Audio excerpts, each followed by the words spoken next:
Hi, my name is Kerry Timmerman, and I'm the head of school at the American School of Belo Horizonte, also known as EABH. Located in the heart of Belo Horizonte, Brazil, EABH offers an American-style education with an international curriculum to approximately 550 students from pre-K through grade 12. As the new head of school, I am thrilled to join a community that has achieved so much over the past years. Since its beginnings in 1956 as a missionary school, EABH has evolved to become a hub of educational excellence here in South America. We are now proud to be the first and only international baccalaureate world school in Minas Gerais and offer up to 4 diplomas to our students upon graduation. Hello, I'm Dr. Kristen Halligan, and I'm the lower school principal here. At EABH, we are committed to excellence in education. With the support of our dedicated parents, teachers, staff, and community, we continue to create meaningful experiences and provide relevant learning opportunities for all of our students. As EABH approaches its 70th anniversary, we are excited to move to phase 2 of our ambitious capital infrastructure improvement project. The EABH Master Plan aims to create purpose-built spaces that enhance student learning and collaboration, while preparing them for a globalized and competitive world. We are committed to maintaining the unique small community feel that defines EABH, while expanding opportunities for our students and staff. Hello, my name is Jamie Green, and I have the honor of serving as the upper school principal here at EABH. It's a great privilege to be part of this internationally recognized, dynamic, caring, and vibrant community. I also have the privilege of being an EABH parent and seeing firsthand the caring, compassionate, and innovative approaches to education that take place every day in our classrooms. I encourage you to learn a little bit more about EABH, our school, our history, by visiting our social media pages or our school website, eabh.com.br. Thank you.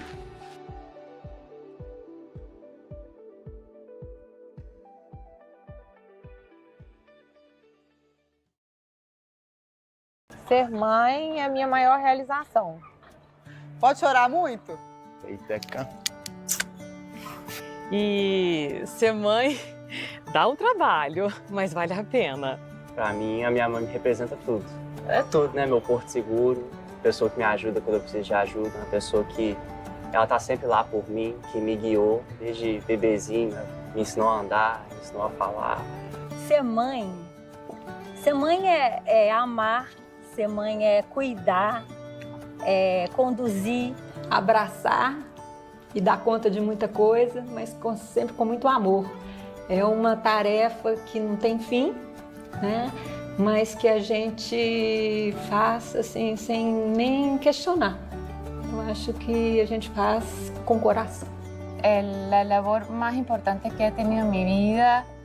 É uma das melhores coisas que já aconteceu na minha vida, né? De ter a oportunidade de poder amar tanto, né? É um amor infinito que a gente sente pelo nosso filho. Ser mãe significa uma realização indescritível, uma realização completa que você se dedica com amor incondicional. Being a mother is nature's gift of being able to create life, and it's life's way of teaching me to become a better person. Para mim, ser mãe é entender que o transformar da mulher em mãe me possibilita ser uma pessoa cada vez melhor. O filho tem esse poder, né, de transformar a mulher em mãe. é a realização de um sonho, meu maior orgulho e minha maior alegria. Eu acho que é tudo na vida. Se eu tivesse que escolher uma coisa na vida para ser, eu seria mãe. Tanto do Bernardo quanto do Caetano. Eles são a minha vida. E preparar para a vida, porque uma hora eles voam, né? Na verdade, foi a maior missão. É a mais importante. É a mais bonita. Desculpa, mas eu tô chorando muito. mas seja alegria. Uma missão que foi até aqui a mais linda de todas e que me dá uma sensação de missão cumprida. Que os filhos, a gente cria eles para o mundo, né? Eu fico até emocionada porque é um momento difícil, mas também é um orgulho, sabe, de dever cumprido, de ver que a gente conseguiu e que ele vai ser muito feliz, e eu acho que é isso que uma mãe quer para um filho. E que isso é sobre formar pessoas, que é sobre acolher, mas mandar para a vida. É a responsabilidade que você tem de educação para a vida, né? De educação de valores e de quem vai construir o nosso futuro. Agora eu acho que se ele encontrar felicidade em tudo que ele pretende ser e fazer, essa é a maior realização. Que siempre se sienta segura de la persona que ella es, de que sienta que ella brilla con luz própria. A gente deseja sucesso, que ele seja feliz na jornada dele, encontre o caminho dele.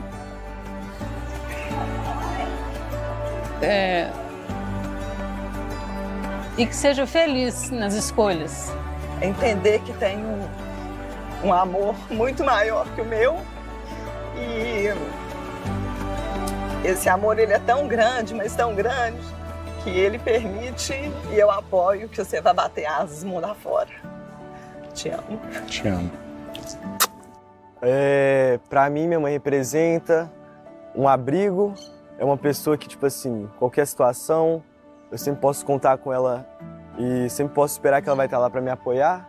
Acho que seria amor, né? Como eu falei, ela me dá tanto amor que não tem como usar outra palavra pra descrever. Eu acho que minha mãe, pra mim, é tudo, assim. Ela tá comigo desde sempre, ela sempre se mostrou presente, sempre esteve lá. Ela abdicou de muitas coisas na vida dela pra estar comigo, pra me dar carinho, amor, pra me orientar na vida e pra me formar como pessoa, me fazer uma pessoa melhor. Então, assim, eu sou eternamente grato por isso. A minha mãe é exemplo, todos os aspectos que você pode imaginar. Eu acho que minha mãe, pra mim, representa, assim, força. Ela sempre foi, tipo assim, meu porto seguro. Eu acho que, acima de tudo, minha mãe representa compaixão, que acho que qualquer coisa que eu precisar, ela tá lá pra me ajudar e que, tipo, ela nunca vai sair do meu lado. Mas ela também foi a pessoa que me ensinou a ser uma pessoa independente, a sempre vir atrás dos meus sonhos. Então ela sempre me mostrou que não tinha nada que poderia me impedir do que eu queria. Minha mãe representa tudo pra mim. Ela é uma amiga muito próxima. Ela sempre foi uma parte essencial na minha vida, sem dúvidas, e sempre será. Tudo sempre que eu vou fazer, eu sempre tenho um exemplo muito próximo de como lidar com isso e como que eu tenho que enfrentar cada situação que aparece na minha vida.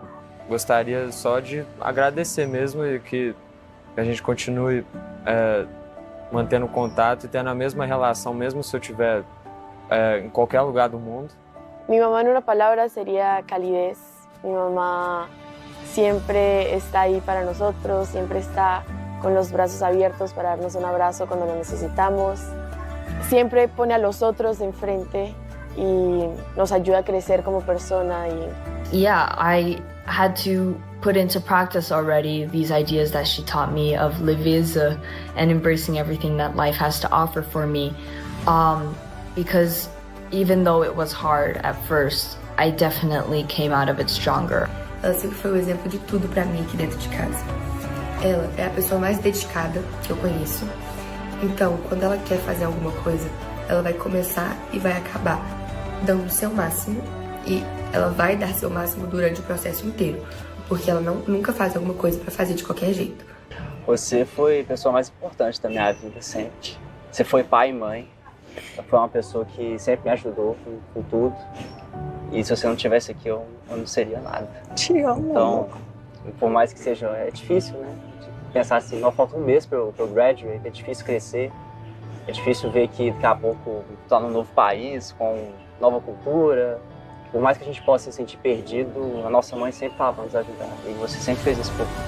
Eu acho que a coisa mais importante que a gente tem que levar com ele é que a gente sempre vai estar com ele. Seja à distância, seja aqui, que a gente sempre está por ele. Sempre está aqui para o que der e vier, o que ele precisar. Obrigado por ter me criado, ter me feito sair da zona de conforto em muitos momentos. Gracias, mami, por todo. Obrigado. Lamento tudo, viu? Te amo.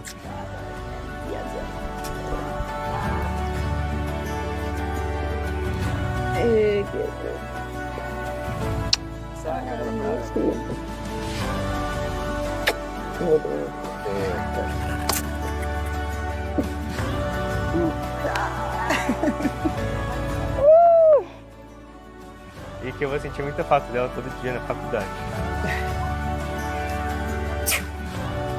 Então não vou deixar ele ir, né? Feliz Dia das Mães e vamos aproveitar, né, todo esse momento que a gente tem enquanto eles ainda estão com a gente em casa. E é isso, assim, Feliz Dia das Mães.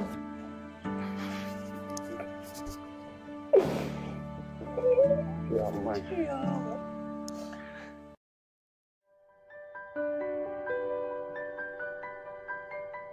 When I was first diagnosed with ADHD at 20 years old, a lot of things made sense to me. A lot of strategies that I had developed unconsciously during my school days made sense, and I realized that I needed to prioritize my health and my mental health so that I could succeed in life, and I knew that I would need some support, and that support would make life easier for me.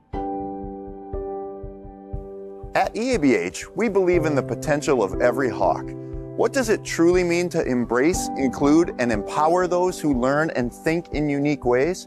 Today, we'll explore how understanding neurodiversity helps us grow as individuals and as a community. My brain is concept-based. I think in big pictures, which lets me get creative answers to problems, and I can find solutions quickly and that are quite obvious to me but not to others. Neurodiversity recognizes that differences in how our brains work, like autism, ADHD, dyslexia, and more, are natural and valuable. These differences bring unique strengths and new ways of thinking to our community. At EABH, we use language that celebrates differences rather than focusing on deficits. We believe in recognizing both the strengths and the challenges that come with being neurodiverse.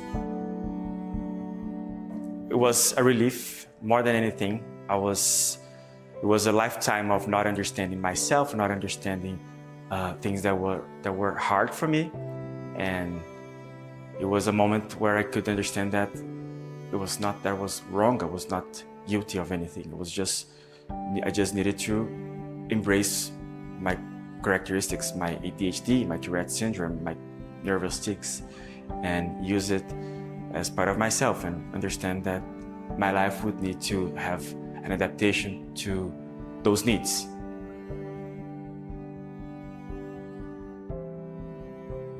Inclusion is not about making people fit in. It's about making space for everyone.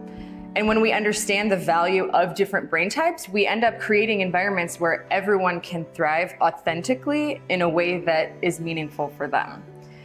True inclusion means adapting our spaces and our expectations and our interactions to accommodate different needs, not as a special treatment, but as a recognition that diversity is our reality. When we build this belonging, everyone benefits from the richness of diverse perspectives.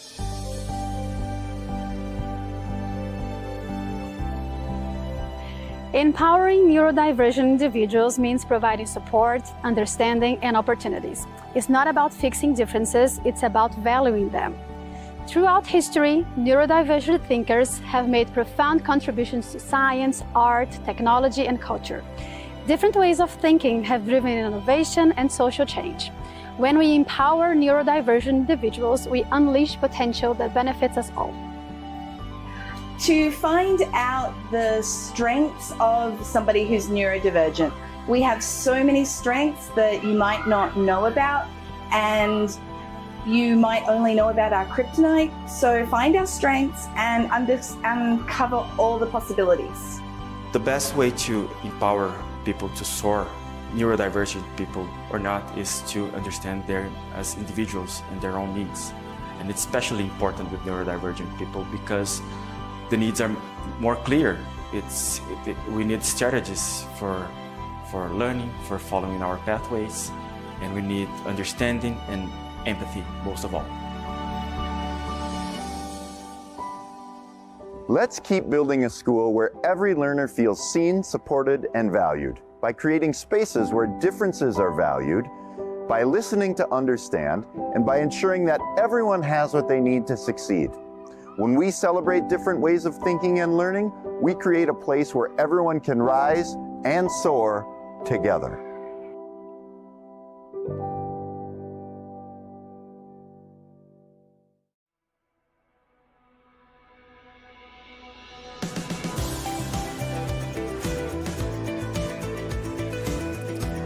Hi, my name is Kerry Timmerman, and I'm the head of school at the American School of Belo Horizonte, also known as EABH.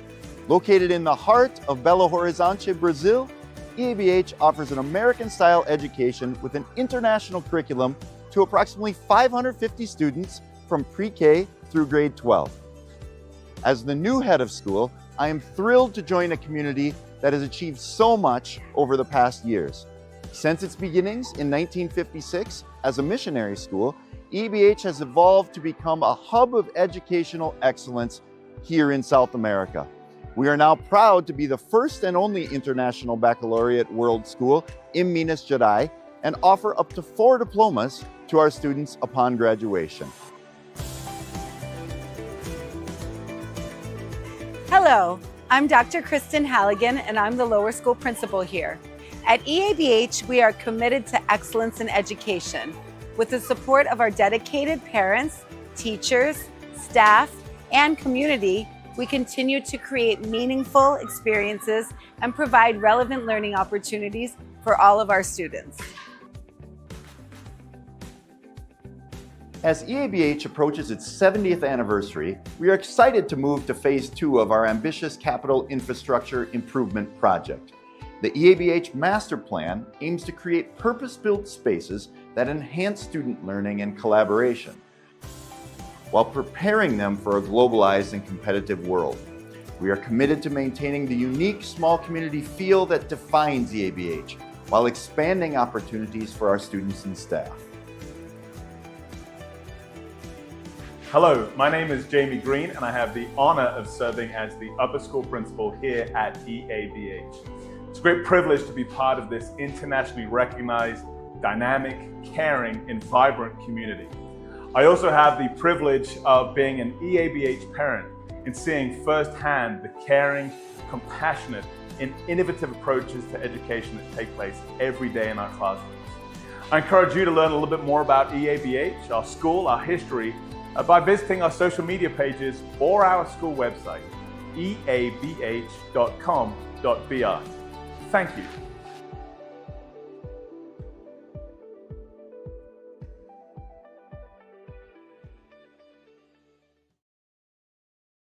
Ser mãe é a minha maior realização. Pode chorar muito? Eita, E ser mãe dá um trabalho, mas vale a pena. Pra mim, a minha mãe me representa tudo. É tudo, né? Meu porto seguro, pessoa que me ajuda quando eu preciso de ajuda, uma pessoa que ela tá sempre lá por mim, que me guiou desde bebezinho, me ensinou a andar, me ensinou a falar. Ser mãe é amar, ser mãe é cuidar, é conduzir, abraçar e dar conta de muita coisa, mas sempre com muito amor. É uma tarefa que não tem fim, né? Mas que a gente faz assim, sem nem questionar. Eu acho que a gente faz com coração. la labor más importante que he tenido en mi vida. É uma das melhores coisas que já aconteceu na minha vida, né? De ter a oportunidade de poder amar tanto, né? É um amor infinito que a gente sente pelo nosso filho. Ser mãe significa uma realização indescritível, uma realização completa que você se dedica com amor incondicional. Being a mother is nature's gift of being able to create life, and it's life's way of teaching me to become a better person. Para mim, ser mãe é entender que o transformar da mulher em mãe me possibilita ser uma pessoa cada vez melhor. O filho tem esse poder, né, de transformar a mulher em mãe. É a realização de um sonho, meu maior orgulho e minha maior alegria. Eu acho que é tudo na vida. Se eu tivesse que escolher uma coisa na vida para ser, eu seria mãe. Tanto do Bernardo quanto do Caetano. Eles são a minha vida. E preparar para a vida, porque uma hora eles voam, né? Na verdade, foi a maior missão. A mais importante. A mais bonita. Desculpa, mas eu tô chorando muito. Mas é de alegria. É uma missão que foi, até aqui, a mais linda de todas e que me dá uma sensação de missão cumprida. Que os filhos, a gente cria eles para o mundo, né? Eu fico até emocionada, porque é um momento difícil, mas também é um orgulho, sabe? De dever cumprido, de ver que a gente conseguiu e que ele vai ser muito feliz. E eu acho que é isso que uma mãe quer para um filho. E que isso é sobre formar pessoas, que é sobre acolher, mas mandar para a vida. É a responsabilidade que você tem de educação para a vida, né? De educação de valores e de quem vai construir o nosso futuro. Agora eu acho que se ele encontrar felicidade em tudo que ele pretende ser e fazer, essa é a maior realização. Que siempre se sienta segura de la persona que ella de que sienta que ella brilla con luz própria. A gente deseja sucesso, que ele seja feliz na jornada dele, encontre o caminho dele.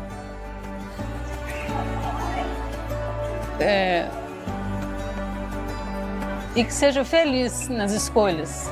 Entender que tem um amor muito maior que o meu e esse amor ele é tão grande, mas tão grande, que ele permite e eu apoio que você vai bater asas mundo afora. Te amo. Te amo.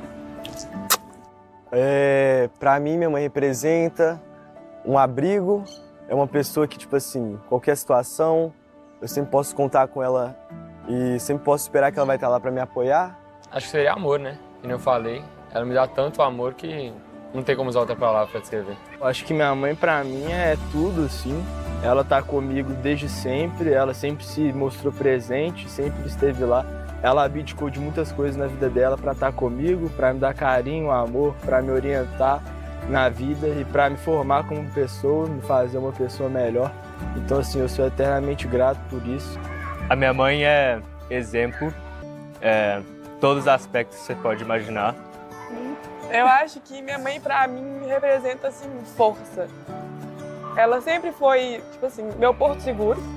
Eu acho que, acima de tudo, minha mãe representa compaixão, que acho que qualquer coisa que eu precisar, ela tá lá pra me ajudar e que, tipo, ela nunca vai sair do meu lado. Mas ela também foi a pessoa que me ensinou a ser uma pessoa independente, a sempre vir atrás dos meus sonhos. Então ela sempre me mostrou que não tinha nada que poderia me impedir do que eu queria. Minha mãe representa tudo pra mim. Ela é uma amiga muito próxima. Ela sempre foi uma parte essencial na minha vida, sem dúvidas, e sempre será. Tudo sempre que eu vou fazer, eu sempre tenho um exemplo muito próximo de como lidar com isso e como que eu tenho que enfrentar cada situação que aparece na minha vida. Gostaria só de agradecer mesmo e que a gente continue mantendo contato e tendo a mesma relação, mesmo se eu estiver em qualquer lugar do mundo. Mi mamá en una palabra sería calidez. Mi mamá siempre está ahí para nosotros, siempre está con los brazos abiertos para darnos un abrazo cuando lo necesitamos. Siempre pone a los otros enfrente y nos ayuda a crecer como persona. Yeah, I had to put into practice already these ideas that she taught me of leveza and embracing everything that life has to offer for me. Because even though it was hard at first, I definitely came out of it stronger. Ela sempre foi o exemplo de tudo pra mim aqui dentro de casa. Ela é a pessoa mais dedicada que eu conheço. Então, quando ela quer fazer alguma coisa, ela vai começar e vai acabar dando o seu máximo, e ela vai dar seu máximo durante o processo inteiro, porque ela nunca faz alguma coisa pra fazer de qualquer jeito. Você foi a pessoa mais importante da minha vida sempre. Você foi pai e mãe. Foi uma pessoa que sempre me ajudou com tudo. E se você não estivesse aqui, eu não seria nada. Te amo. Então, por mais que seja, é difícil, né? Pensar assim, não falta um mês para eu graduate, é difícil crescer. É difícil ver que daqui a pouco está num novo país, com nova cultura. Por mais que a gente possa se sentir perdido, a nossa mãe sempre estava nos ajudando. E você sempre fez isso por mim. Eu acho que a coisa mais importante que a gente tem que levar com ele é que a gente sempre vai estar com ele. Seja à distância, seja aqui, que a gente sempre está por ele. Sempre está aqui para o que der e vier, o que ele precisar. Obrigado por ter me criado, ter me feito sair da zona de conforto em muitos momentos. Gracias, mami, por todo. Obrigado. Lamento tudo, viu? Te amo.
Good afternoon, esteemed guests, parents, families, faculty, and staff. It is my great honor to welcome you to this momentous occasion as we come together to celebrate the accomplishments of our graduating seniors. Today marks not only the culmination of years of hard work and perseverance, but also the beginning of a new chapter in their lives and ours. As these students take the next steps into the world beyond EABH, we pause to honor their achievements, to acknowledge their growth, and to express our deepest gratitude and pride for how far they've come. Tonight, we look back at their journey, celebrate their successes, and look forward to the bright futures that await them. At this time, it gives me great pleasure to introduce to you the EABH graduating class of 2025.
Wow, you guys look great. I'll say it again, you guys look great. Welcome everyone again, and welcome to our graduates.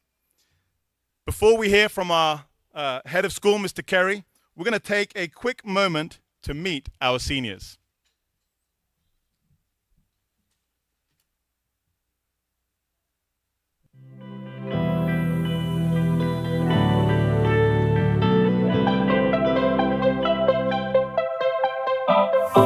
Don't leave the fate, what's here tonight? Heaven can wait, no use in watching the sky. Don't say goodbye, just hold me tight. Heaven can wait, I wanna dance one more time. Give me the feeling again, just one more time. Won't you give me the feeling that I'm forever young? Forever young, I want to be forever young. Forever young. Do you really want to live forever? Forever, forever young.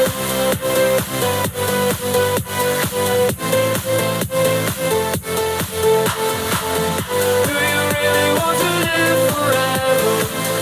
Forever, Forever young. some are like water, some are like the heat. Some are a melody and some are the beat. Sooner or later they all will be gone. Why don't they stay young? Dance one more time. Give me the feeling again, just one more time. Won't you give me the feeling that I'm forever young? Forever young, I want to be forever young. Forever young. Do you really want to live forever? Forever, forever, forever young. I want to be forever young. Do you really want to live forever? Forever, forever, forever young. I want to be forever young. Do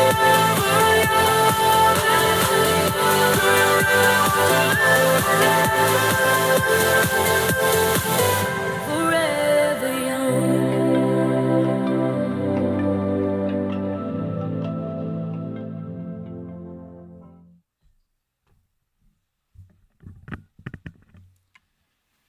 Distinguished faculty, proud families, and most importantly, our remarkable class of 2025.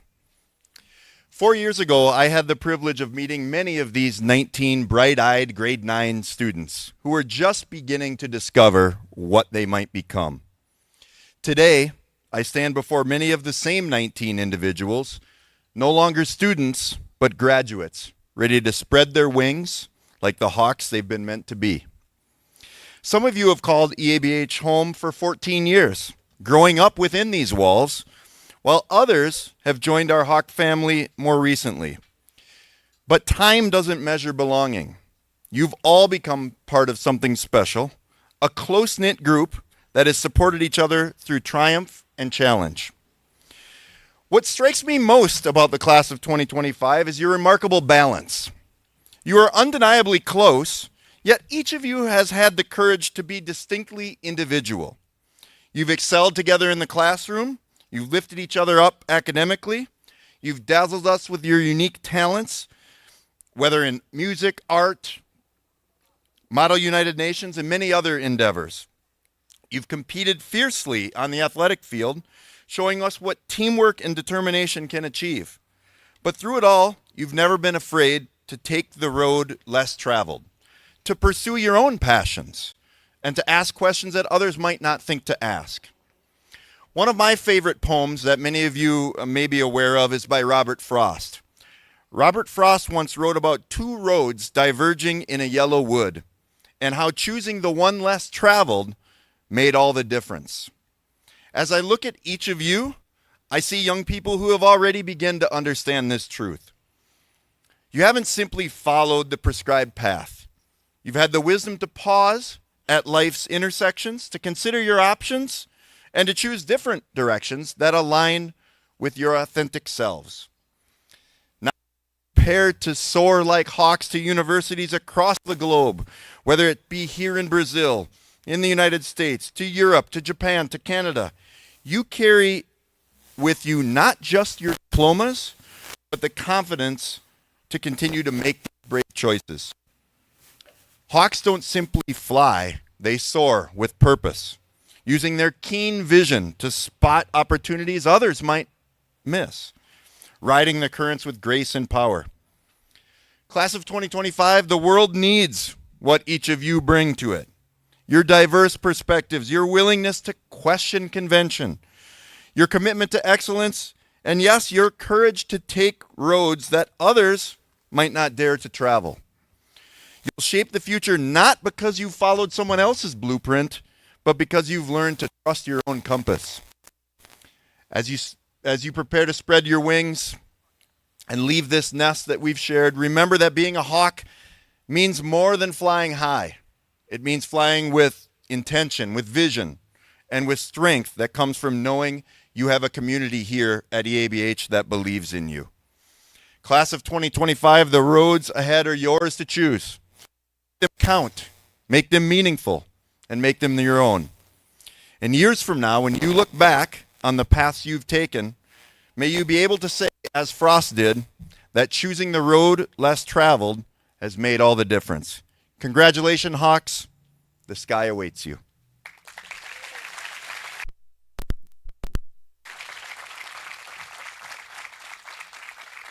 At this great pleasure to introduce Ms. Chaninha Silva, our Brazilian Program Director.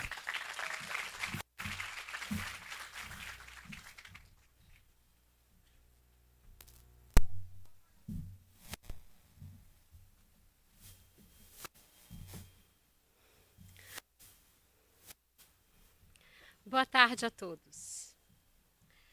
É com uma alegria imensa e com o coração apertado que mais uma vez estou aqui falando para os nossos formandos. Quando cheguei na EABH, há quase 13 anos atrás, muitos de vocês estavam no Kinder. Foram muitos anos juntos e com certeza as saudades serão muitas. Lembro-me como se fosse ontem. Hoje vocês estão se despedindo de nós. Podem ter certeza que isso não é motivo de tristeza. Ao contrário, é motivo de muita alegria. Vocês estão partindo para novos desafios e novas experiências, levando na bagagem uma formação sólida e compatível com o mundo que os aguarda. Nós ficamos aqui torcendo pelo sucesso de cada um e esperando que sempre que retornarem a Belo Horizonte, venham nos visitar. Muitos de vocês tiveram uma longa jornada aqui na EABH. Chegaram no início da vida acadêmica e só agora estão saindo. Gosto muito de uma citação de Guimarães Rosa, na qual ele fala de chegadas e de saídas. Segundo ele, a essência de tudo que fazemos não está nas chegadas e nem nas saídas, mas no percurso, na jornada. Temos que enfatizar a importância do processo, que aqui chamo de travessia. Uma travessia que, com seus desafios e aprendizados, mostra-nos o verdadeiro valor da jornada. E a EABH se esmera muito para que essa jornada seja a mais proveitosa e prazerosa possível.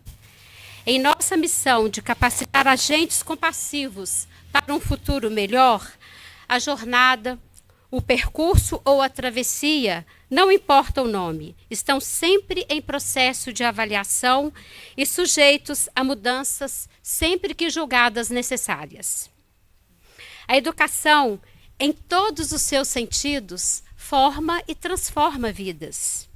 É tarefa da escola, então, orientar e ajudar seus alunos a transformar seus sonhos em realidade, através de projetos que vão se realizando no decorrer da vida, com serenidade e com confiança. A vocês, formandos, gostaria de desejar muito sucesso nessa nova etapa, que agora se inicia. Sejam fortes e resilientes. A vida sempre nos apresenta alguns percalços, mas nada que não possamos enfrentar. Os anos vividos na EABH não foram destinados apenas à parte acadêmica. Aqui vocês aprenderam a conviver com situações diversas. E mais que isso, envolveram-se em trabalhos voluntários, fizeram campanhas para os menos favorecidos, aprenderam a conviver na diversidade, prepararam-se para atuar como verdadeiros cidadãos, conscientes das suas missões neste mundo tão desigual. Espero que na jornada de cada um haja tempo para avaliações, reflexões e mudanças de itinerário e, quando for o caso, sejam resilientes. A resiliência é a palavra de ordem no momento. É preciso tê-la nos momentos em que nos vemos diante de situações não pensadas, não esperadas, mas que é necessário pensar, rever posturas e, mais que isso, aproveitar para promover mudanças. Parabéns a todos pelo sucesso que vem alcançando com a conquista das vagas nas universidades. Não importa qual caminho cada um escolha seguir. Lembrem-se de que são capazes de alcançar grandes feitos, que são determinados, que vocês são acostumados e determinados ao trabalho árduo. Aos pais, quero deixar também o meu agradecimento pela confiança e pelo carinho que juntos cultivamos todos esses anos. As saudades de vocês também serão muitas. Vou me lembrar de vocês com muito carinho e com muito orgulho. Foram anos de muito aprendizado. Aos professores, o meu mais sincero agradecimento. Vocês fizeram a diferença na vida desses alunos. Vocês não ensinaram apenas o que estava nos livros ou nos currículos. Vocês foram além. Vocês ensinaram sobre a vida, foram companheiros, solidários e exigentes, cobrando o melhor de cada um.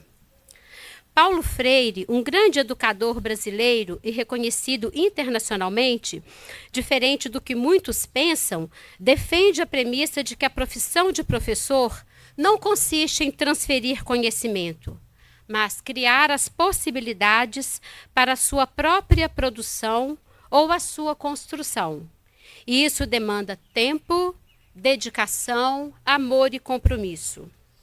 Outro dia, assistindo uma palestra do professor Clóvis de Barros, no qual ele falava o porquê de ter escolhido a profissão de professor, muito me tocou quando ele disse que ser professor ou explicador, como ele se autodenomina, é diferente de muitas profissões, pois ele precisa amar o que faz. Ele dedica seu tempo que vai além do tempo de trabalho. Ele se preocupa com o outro, ele sabe que o seu aluno precisa de segurança, de apoio e de dedicação. O aluno confia e conta com seu professor. Isso muda a relação de trabalho.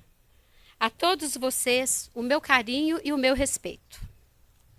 A todos os funcionários que trabalharam na organização deste evento e não medindo esforços para fazer o melhor, e a todo o nosso staff, o meu agradecimento especial.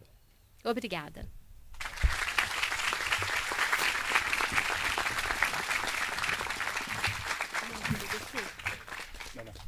Sorry, Miss Chania does not know this is happening. Right here, please.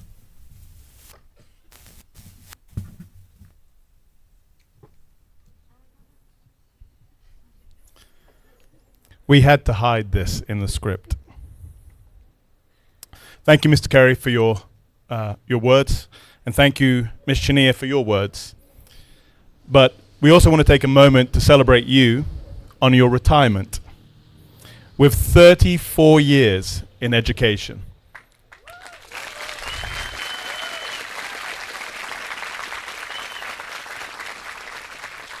Twenty 22 years in the classroom and 12 years here at EABH. She has shaped not just programs, but people.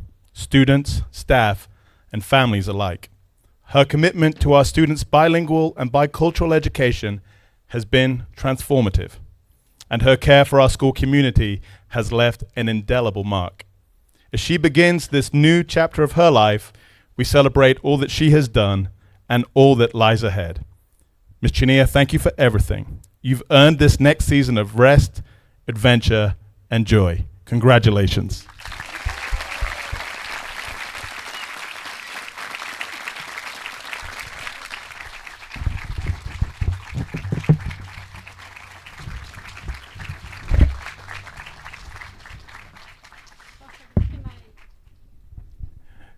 You get 1 minute.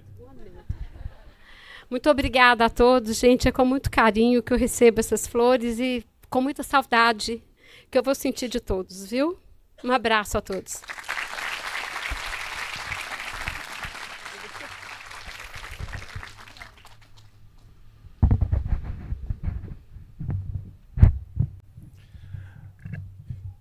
Okay, now we get to enjoy a video brought to you by the class of 2025 and the Daily Hawk. And I must warn you, if you are a crier, now is the time to get the tissues out. Okay? Thank you.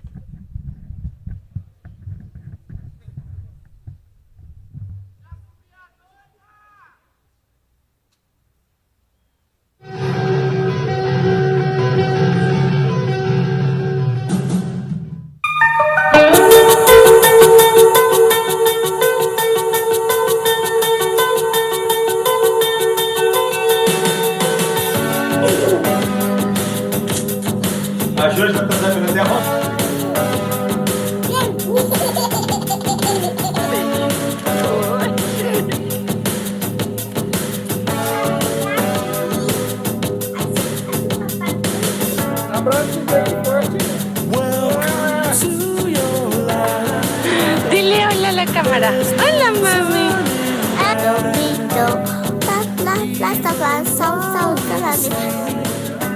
Mostra pra mamãe o dentinho banguela.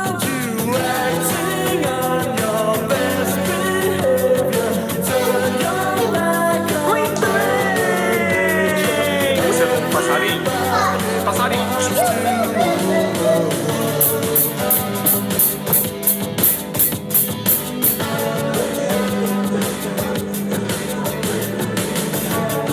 Just go get it.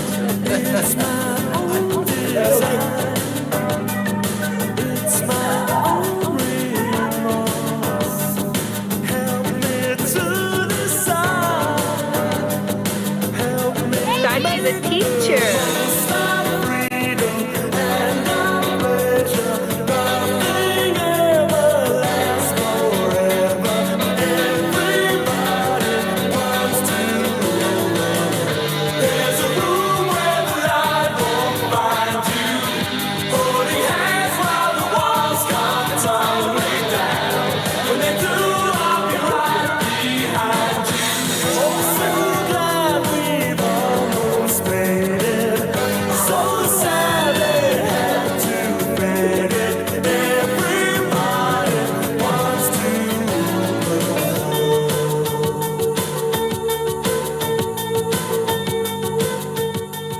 Want to be remembered by all the artworks I leave at the school. As a really happy person who's very friendly and friends with everyone. As a good guy who's friendly to everyone. I want to be remembered as someone that really dedicates himself to like sports, to schoolwork, that always tries his best in what he's doing. Someone who used this will and these values to really get the most out of my experience here, not only for myself, but for others as well, building a community, building friendships, helping uplift others, and leaving a legacy at EABH.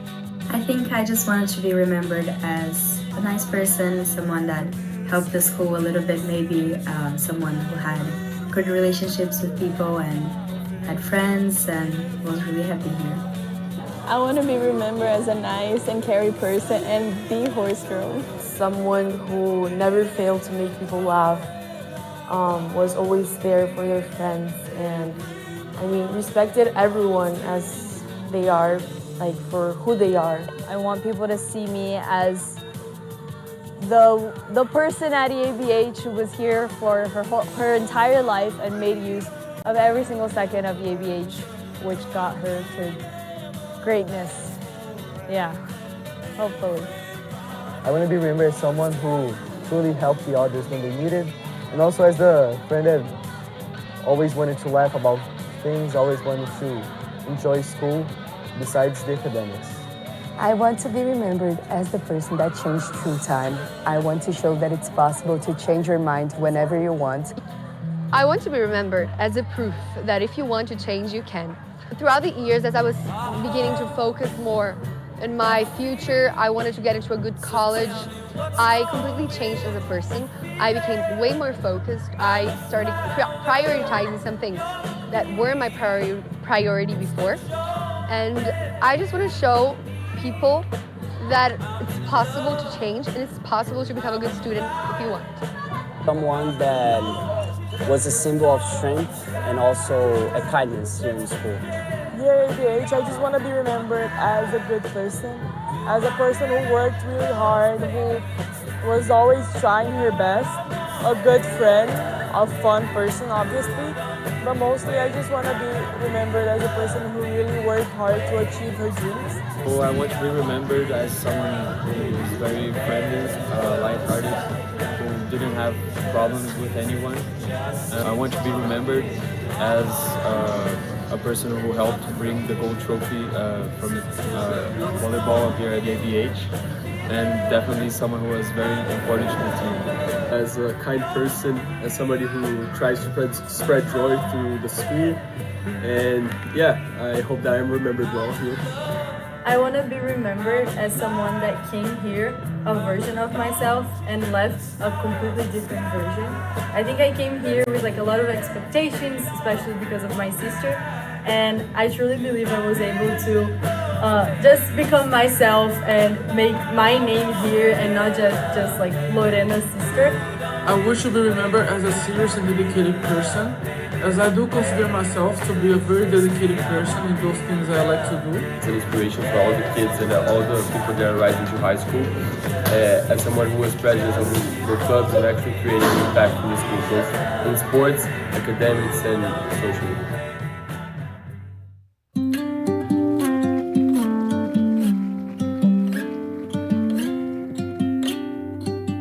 Matheus, que alegria estarmos aqui comemorando esse dia tão especial, essa conquista tão grande sua. E também parabenizo toda a turma e nós vamos sentir muita saudade de vocês.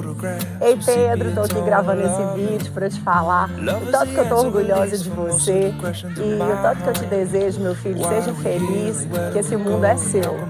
E para a turma aí, do Seniors 2025, pessoal, curta a viagem, sejam muito felizes, entendeu? E voltem aqui pro Brasil para encontrar com a gente matar essa saudade. Sucesso para todos. Beijão. Oi, Pedro. Tô passando aqui para te desejar ótimas conquistas, que você tenha uma vida de sonhos realizados, te parabenizar pela sua trajetória, pelo caminho que você escolheu, e eu te desejo só coisas boas. Beijo, te amo. Parabéns para a turma toda, para todos os seniors que estão se formando, e eu desejo que vocês sigam um caminho brilhante. Beijo grande. Thiago, eu acho que fez uma caminhada assim, brilhante aqui na escola, de muito crescimento. Então, eu quero assim, estender a toda a turma, que eu acho que é uma turma muito bacana, muito unida, e desejar que vocês carreguem aí para a vida todos esses ensinamentos. Hola, Anabela, ¿cómo estás? Por fin llegó tu día, debes estar sumamente feliz igual que yo, llena de orgullo, eres una hija que siempre luchó por sus propias cosas y eso para mí siempre fue una de tus características que siempre valoro mucho. A ti y a tus amigos les deseo que siempre se mantengan en contacto, que se quieran siempre y que sean el apoyo también a distancia, que van a estar todos en un rincón distinto y les deseo lo mejor a todos, van a ser unos estudiantes fabulosos y con suceso. Los quiero mucho a todos, te amo, mi chiqui. Hasta la próxima. Besos. Parabéns, Chiqui. Giovana, filha, muito mais do que te dar parabéns, eu queria dizer que eu estou muito orgulhosa de você, da sua caminhada, de todo o processo. O que eu desejo para você, filha, é que você seja feliz, que você vá para a vida, que conquiste o mundo, porque você merece. E para essa turma linda que está formando com você, eu desejo todo o sucesso do mundo. Que vocês tenham um mundo pela frente, inúmeras possibilidades, muitos sonhos realizados. Que vocês são muito especiais. Beijo. Congratulations, Joshua. We're so proud of you. I wish the whole senior class all the best. I hope you guys stay friends as you go into college and that you all find what you're looking for, your passion, and that you develop into wonderful human beings that will contribute to the place where you live. Ei, Lala, eu e nossa família estamos muito orgulhosos por você estar concluindo essa etapa do ensino médio e iniciando, né, na fase da universidade. Você está de parabéns pelo seu percurso. Continue assim, dedicada, querendo sempre aprender mais, fazendo o melhor que você consegue para atingir seus objetivos. E eu desejo tudo de bom para você, para toda a sua turma, que vocês sejam muito felizes e que vocês promovam, né, novos encontros, continuem com as amizades, que esses encontros não sejam somente virtuais, mas também presenciais, nesse eixo Brasil, Estados Unidos e Europa. Então, parabéns a todos e que todos sejam muito felizes. Gabi, meu anjo, eu gostaria de dizer que você é uma menina muito especial, que eu tenho muito orgulho de você. Você é uma menina carinhosa, uma menina responsável. Tenho certeza que você vai ter muito sucesso pela frente. Desejo tudo de melhor para você e para sua turma. Um grande abraço para vocês. E eu te amo muito, meu anjo. Um beijo. Oi, Gabi. Parabéns para todo mundo que está formando hoje. Gabi, eu tenho muito orgulho de você. Eu sei que eu te encho o saco, mas é só amor de irmã mais velha. Mas eu fico muito feliz com tudo que você já conquistou até hoje e com tudo que você vai conquistar daqui pra frente. Eu tenho certeza que o seu futuro vai ser brilhante. E eu te amo muito. E se eu fosse te dar um conselho como alguém que acabou de formar, não só pra você, mas pra todo mundo da sua turma, para aproveitar ao máximo, porque passa muito rápido. É uma fase da sua vida que você aprende muito, mas que você também se diverte muito. Mas eu tenho certeza que todo mundo vai aproveitar bastante depois daqui. Então, com isso, boa sorte e um beijo para todo mundo. Parabéns, Peuzinho, por essa jornada encerrada. Fico muito feliz, muito orgulhosa e muito realizada por você. Te desejo tudo de bom, que você se realize na sua próxima etapa, né, no próximo ciclo, e que tudo de bom te aconteça, que Deus te proteja muito. E para essa turma maravilhosa de ouro, eu desejo muita felicidade, muitas realizações, que todo mundo se torne um excelente profissional no futuro e tenha muitas conquistas pela frente. Um beijo grande no coração de todos vocês. Minha querida Lu, sua formatura. Ai, é uma alegria, é um orgulho te ver formando, e essa formatura é um grande feito, é um grande marco, porque você quis muito essa faculdade, você dedicou, estudou e conseguiu, muito merecido. E ficamos daqui muito, muito, muito felizes por você. Parabéns. Isso te mostra que na vida tudo que você quiser você pode alcançar. Olá, turma de 2025. Parabéns pela formatura, é um grande feito que vocês fizeram. Essa turma é muito especial, muito empenhada, muito dedicada. E vocês conseguiram grandes colocações nas universidades americanas, 100% está indo para fora, né? O coração fica apertado, mas nós pais aqui ficamos muito orgulhosos de vocês. Parabéns, vocês merecem tudo isso. Um beijo grande. Ei, Arthur, parabéns, querido. Tudo de bom, que você realize os seus sonhos, que você seja muito feliz na sua jornada. O Mano te adora e vai estar sempre te apoiando. Um beijo. Então, gente, queria parabenizar essa turma incrível, desejar muito sucesso e lembrar para vocês que quando vocês estiverem lá na faculdade, jamais esqueçam os ensinamentos de casa. Esses são os mais importantes que vocês têm que levar para sempre. Sucesso! Júlia, estou aqui para te desejar tudo de melhor nessa nova fase da sua vida. Saiba que eu estou com o coração super apertado, mas ao mesmo tempo super orgulhosa de tudo que você conquistou. Espero que você seja muito feliz. Apesar da gente ficar longe uma da outra, você pode contar comigo sempre. E espero que você e seus colegas de turma, vocês estejam unidos para um ajudar o outro nessa fase, né, diferente, importante, que vocês vão estar distantes uns dos outros, então para vocês se unirem para que tudo dê certo. Olá, Bê! Olá, turma! Tudo bem? Bem, estou aqui, Bê, em meu nome, em nome do seu pai, de toda a nossa família, para te dar os parabéns por esse dia especial. Mais uma jornada, mais um desafio na sua vida.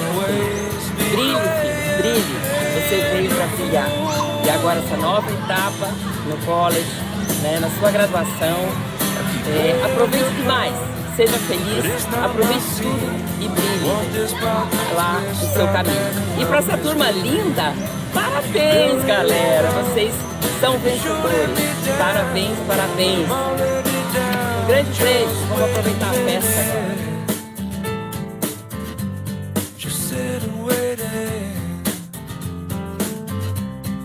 Wait a minute,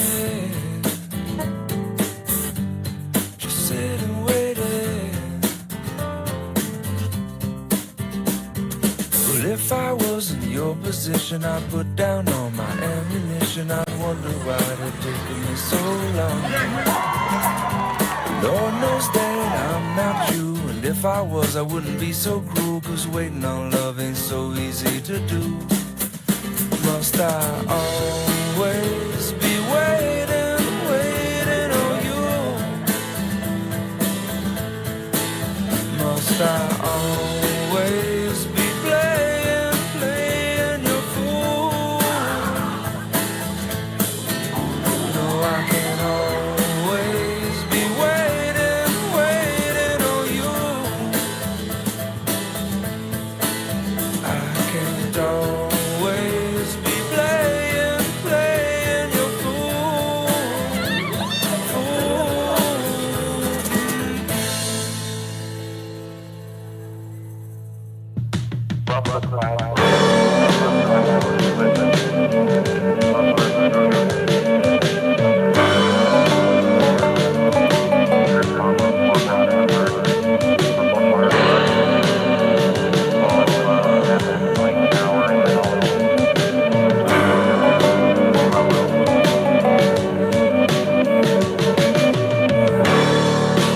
Where'd all the time go? It's starting to fly.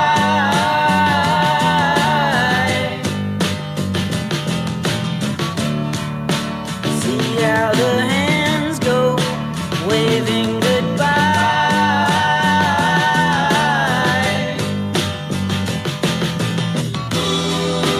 No, I get so forgetful when I look in your eyes.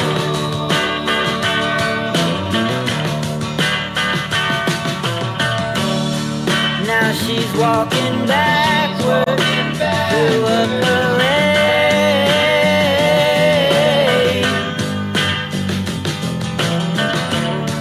and I'm stuck in the shadow, blocking the shade.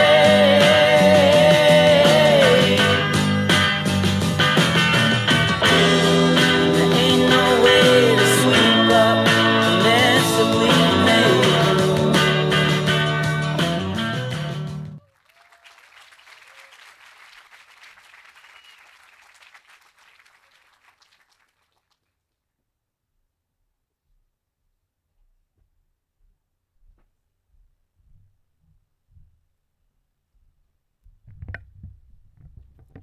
Good evening, everyone.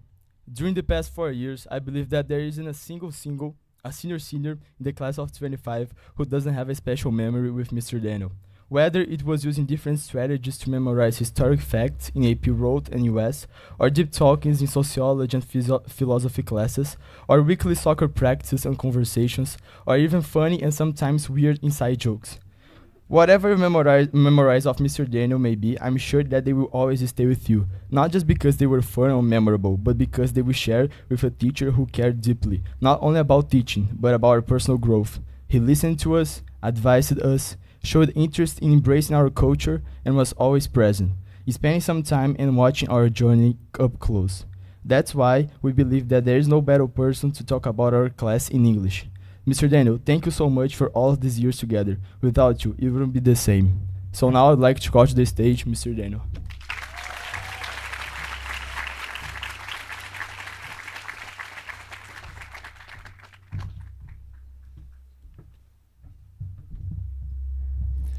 Hello, everyone. It's an honor to be in front of you, to be able to speak about the class of 2025. Pedro, thank you so much for those kind words. Those are wonderful. Thank you. So, as teachers, we become attuned to the rhythms of the school year. The excitement at the beginning, the pressure of college applications, and the inevitable senioritis that sets in once everybody gets accepted into universities. And the years begin to blend together, such that when teachers refer to something or someone from a previous year, we tend to ask, we tend not to ask, what year was that? And instead we ask, whose class was that? Because classes tend to be defined by a personality or two, even if that differs from teacher to teacher. The class of 2025 breaks this trend. This class has developed a unique group personality where each student played off the others. And so the goal of my speech is to share with all of you at least a little bit of what it was like to teach this special group of students. First, I need to set the stage for the majority of these stories. Normally, I don't use a seating chart within my classrooms, and so what tends to happen is there's little clusters of friends spread out throughout the room. Not this group. This group was divided right down the middle. On the right side, we had the boys. On the left side, we had the girls. And there was an entire column of seats in the middle just to keep each other safe from one another. From the right side of the room, there was shenanigans, and from the left side of the room, scoffing disapproval. Except for one brave soul, Victor Schuster, who broke the gender divide. Victor did not want to even be associated by proximity with all the tomfoolery happening on the right side of the room, that he sat 3 seats away from the nearest boy. And so this is more or less the dynamic for which these stories will take place. Silly things happening on the right side of the room, and Giovanna letting them know when they cross the line from the left side of the room. Every day was a game with this group, quite literally. Thiago and Mateus Cali developed a game with a point system based off of getting questions right in class or getting quiz questions correct.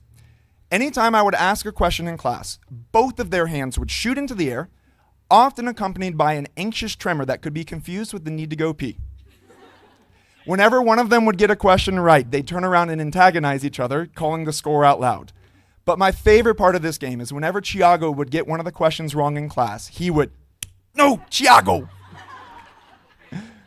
Seriously, he would hit himself on the forehead and explode.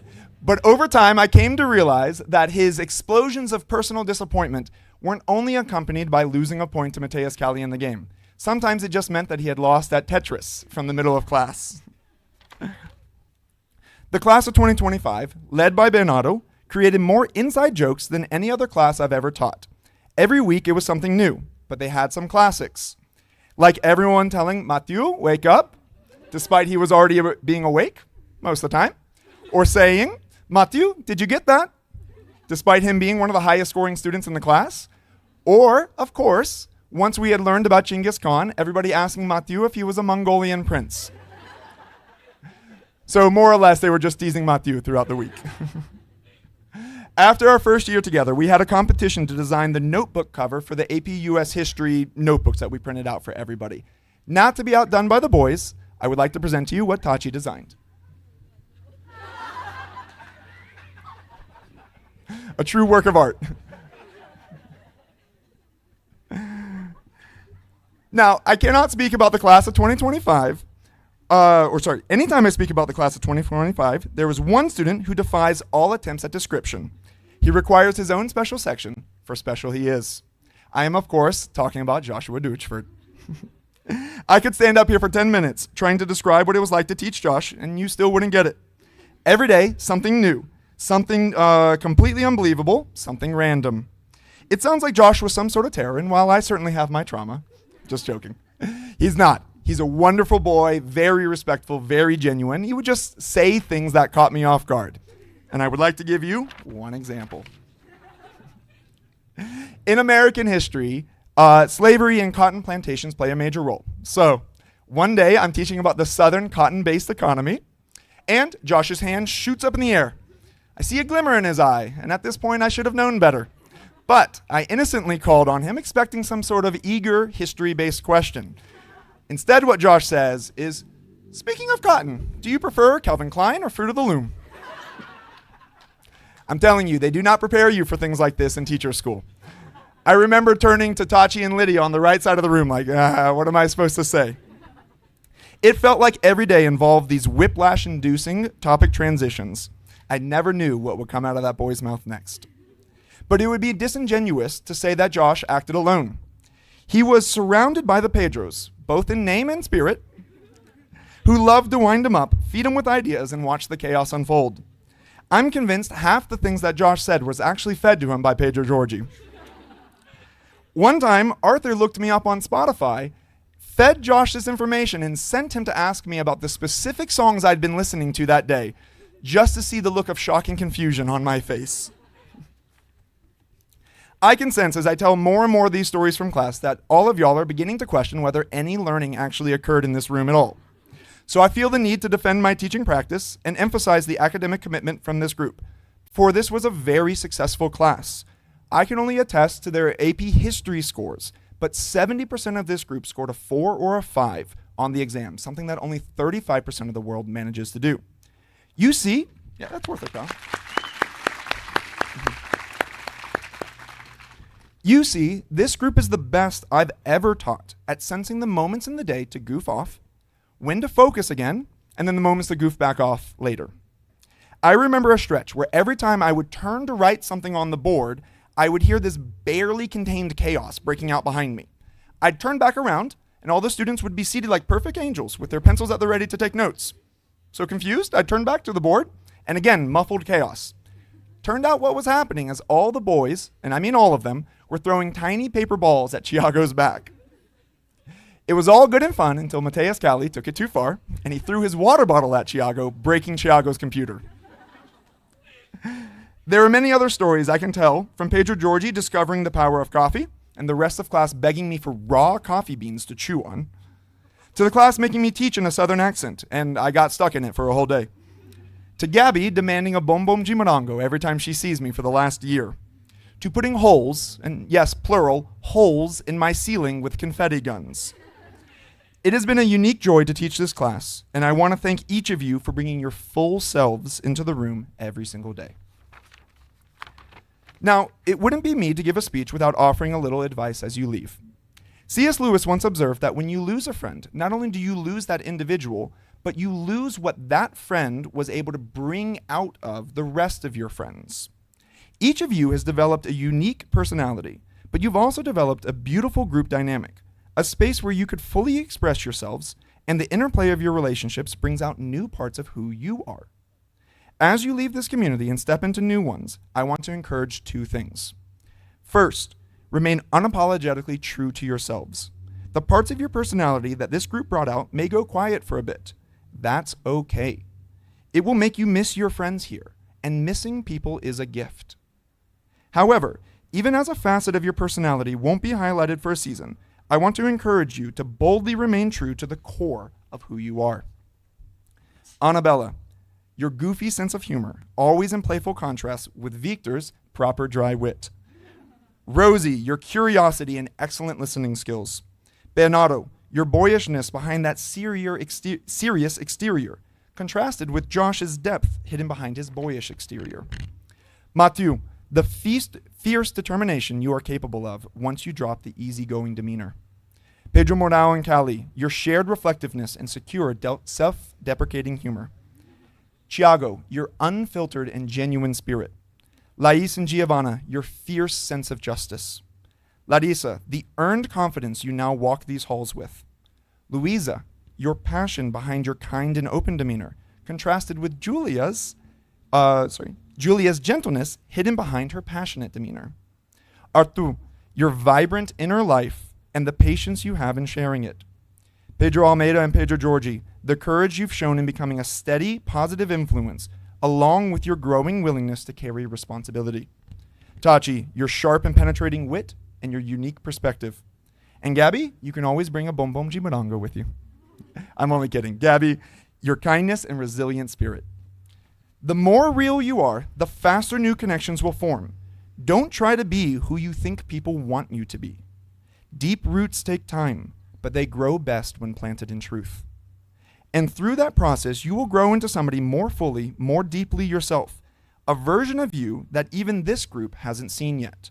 And when you do come back together, you will have more to offer to the rest of your friends. My second piece of advice is this: give others the same grace you hope to receive yourselves. When somebody offends or confuses you, pause, ask yourself, did they mean to offend you, or is this a misunderstanding? Think about how your understanding of each other has evolved over the years. Look to your left and your right, and think about your first impressions of the people around you. Seriously, take a moment. Can you remember what you first thought of the people around you right now?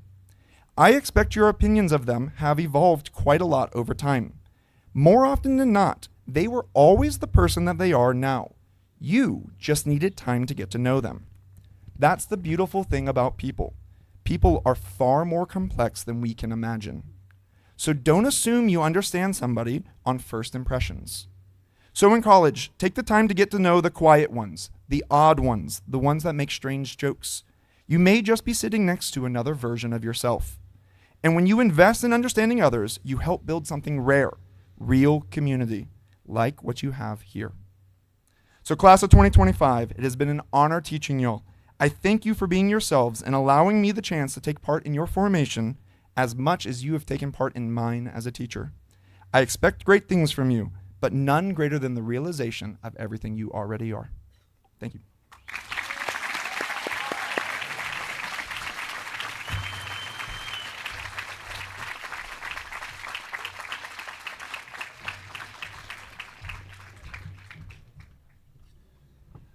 And for those wondering, we did not coordinate our suit and tie today. It just happened to be. Okay, now we celebrate a unique and heartfelt tradition at EABH, the Lifetime Hawk Award. This honor is reserved for those students who have walked the hallways not just for a season, but for a lifetime, from the very first day of first grade to their final steps here this evening across this stage. 12 or more years, hundreds of school days, countless moments, these students have not just been at EABH, they have become part of its DNA. Dr. Seuss once asked, how did it get so late so soon? You began this journey with little backpacks and big imaginations. You've grown, not just in age and knowledge, but in character, resilience, community spirit. You've weathered changes, embraced traditions, and helped shape the very culture of this school. You've given something priceless to EABH, your time. As Brazilian writer Ruben Alves reminds us, time does not like to be saved. It wants to be spent with joy, generosity, and affection. And that's exactly what you've done. You poured your time, your years into this community, and in return, we hope you take with you more than just memories, lifelong friendships, deep values, and a sense of belonging that this time built. Your journey tells a story of what it means to be a Hawk, from your first lunch in the cafeteria to your final exams, from giggles in the early years to speeches and service in the final ones. So today we honor your legacy. The Lifetime Hawk Award is a very special and rare award. Only those who have been here since the beginning of their educational career are deemed as Lifetime Hawks. Today, we have 5 Lifetime Hawk Award recipients. We will now take a quick look at their remarkable journey.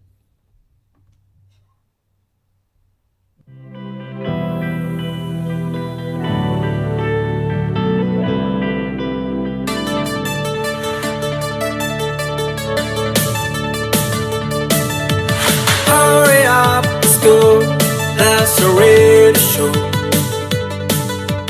You can be whoever that you want. Living a life that passes past the time of days. Breathing in the night, remember home. Oh, I remember home.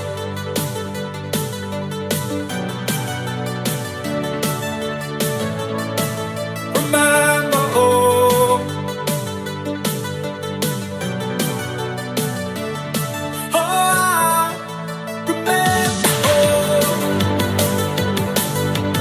Fight the night, play rock and roll. It's not a word. Dancing the night in a disco show. It's far away. All in the rainbow, time to spend. Forget the time. Here's the future, blood the fire. Remember home.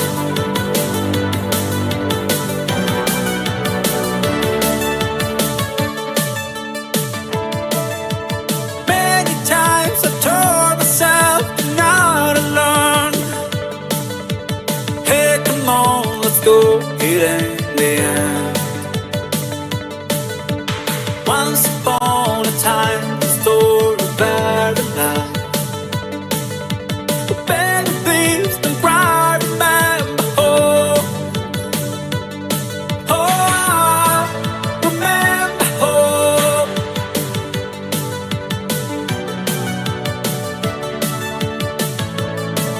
Remember home.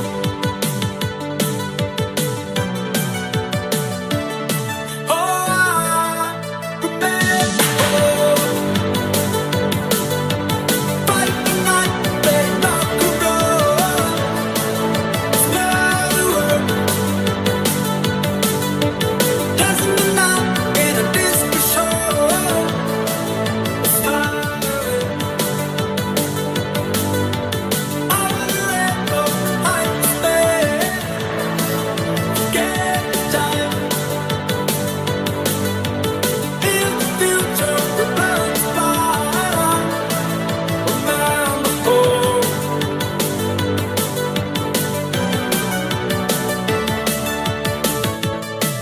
Remember home.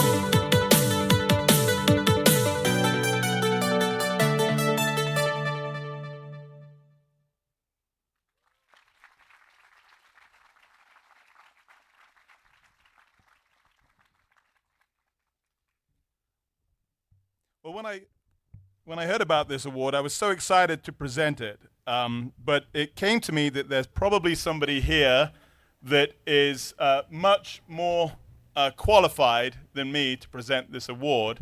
She earned the right to do this because she actually changed some of their diapers. So I'd like to welcome at this point Miss Cynthia to the stage.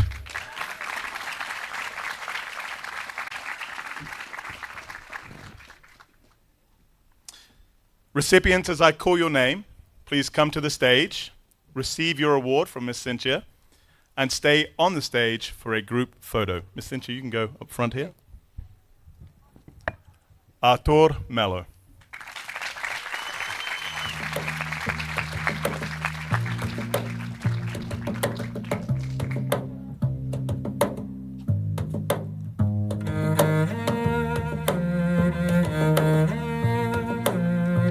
Gabriela Drummond.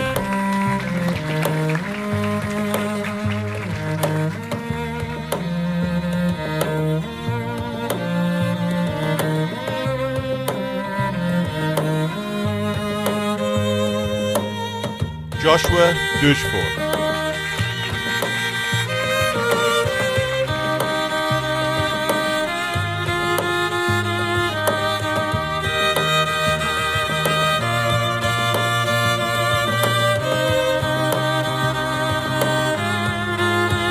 Tatiana Chen.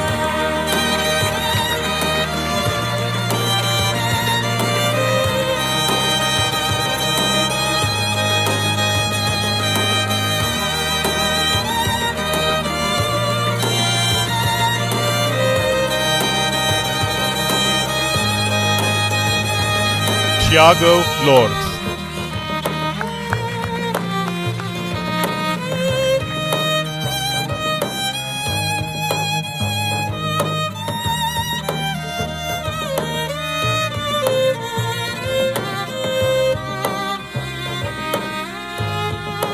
Let's give these amazing students and this amazing educator a round of applause.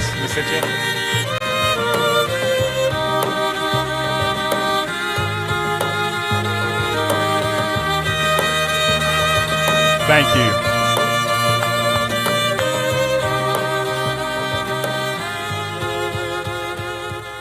On behalf of the school, I'd like to sincerely thank Ada and Alexandre, Micheline, Antonio and Joanny, Katerina and Tim, and Eduardo and Cecilia for entrusting the education of your most precious asset, your child, to our care. We're proud of the role that we played in developing the fine young men and women that we see before us today. Congratulations. I'd now like to welcome Larissa Hagonesi to introduce our next faculty speaker.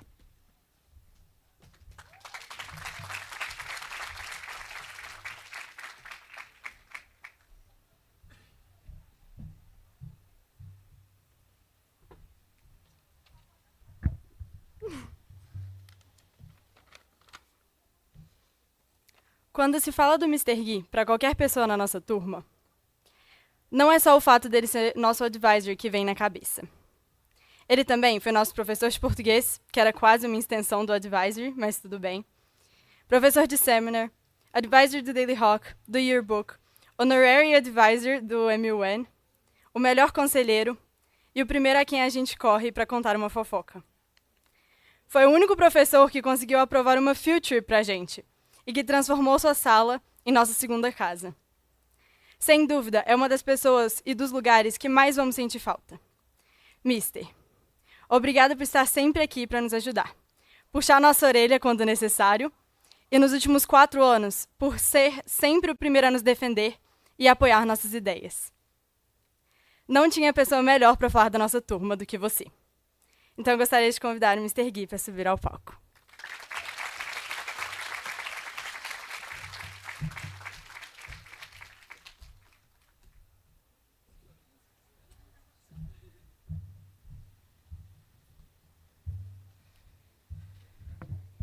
Eu não queria chorar antes de fazer meu discurso, não. Mas obrigado, Larissa. E a todos vocês.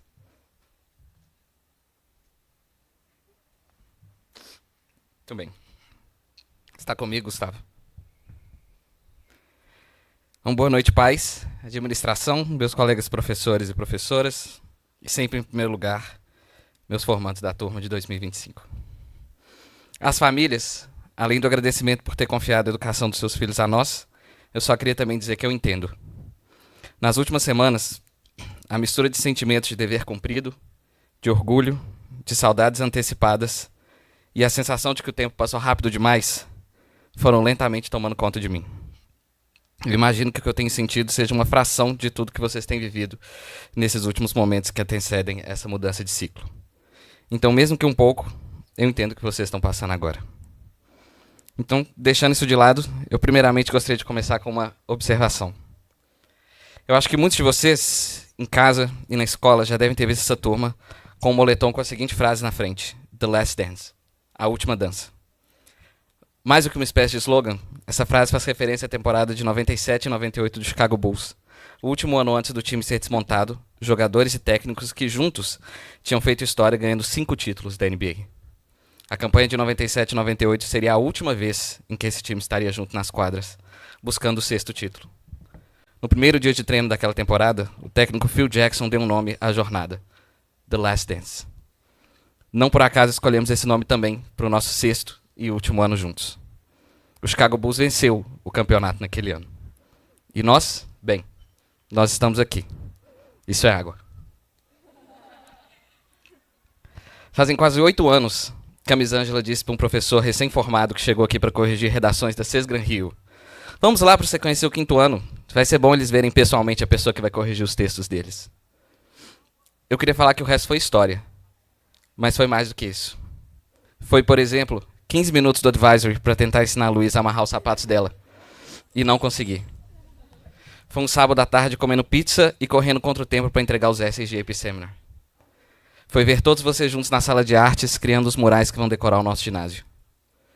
Foi ver a Anabela ser expulsa da escola por vir para aula com atestado médico.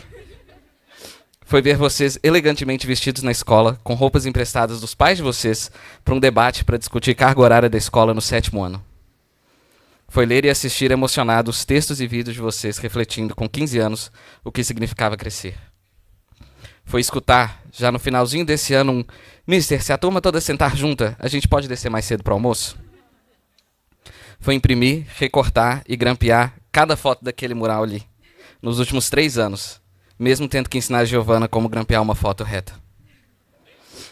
E dentre os vários momentos que eu pude testemunhar nesses anos, os de choro, de alegria, de frustração, os de descoberta do próprio valor de vocês mesmos, infelizmente foi também ter um certo paparazzi tirando uma foto de mim na barbearia.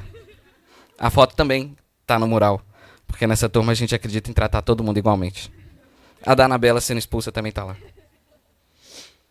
Muitas vezes, como professores encarregados de uma parcela da educação de vocês, nós queremos ordem, disciplina, comprometimento, e acabamos esquecendo, como eu também esqueço às vezes, que educar deve ser tudo isso, mas também deve ser divertido. Do brota no bailão do professor de português, à procissão do funeral da nossa ex-amiga Cissa, ao som de Amazing Grace em gaita de folhas, das brigas por lugar em AP Lang, da competição muitas vezes não saudável por notas, do carinho agressivo dos meninos uns com os outros, do dia em que o Bernardo foi pular e acabou voando, o Cali tentando desesperadamente esconder a cabeça raspada, a naturalidade com que todo mundo encarou o Arthur descolorindo o cabelo, o Pedro Jorge com o tendão rompido subindo em cima da mesa da pizzaria do NR, a foto com os sogros da Miss Marina no meio de uma excursão no Inhotim, que também está no mural. Nunca se esqueçam, meninos e meninas, que a gente deve ser sempre responsável, mas que a gente não deve se levar tão a sério assim. E, por favor, não tentem desesperadamente se encaixar. Façam como a Rosie, tem um Instagram de cosplay extremamente realista, faça hipcálculo e, ao mesmo tempo, aprenda japonês em tempo recorde para fazer o exame de proficiência para entrar na Universidade do Japão.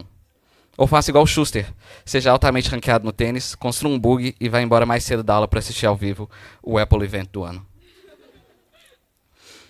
Esse discurso teve que ser levemente alterado nessa última semana, porque eu não esperava cair da escada com uma caixa de yearbooks. E isso fez com que eu entregasse esse discurso alguns dias depois do prazo. Portanto, PA, não é só você.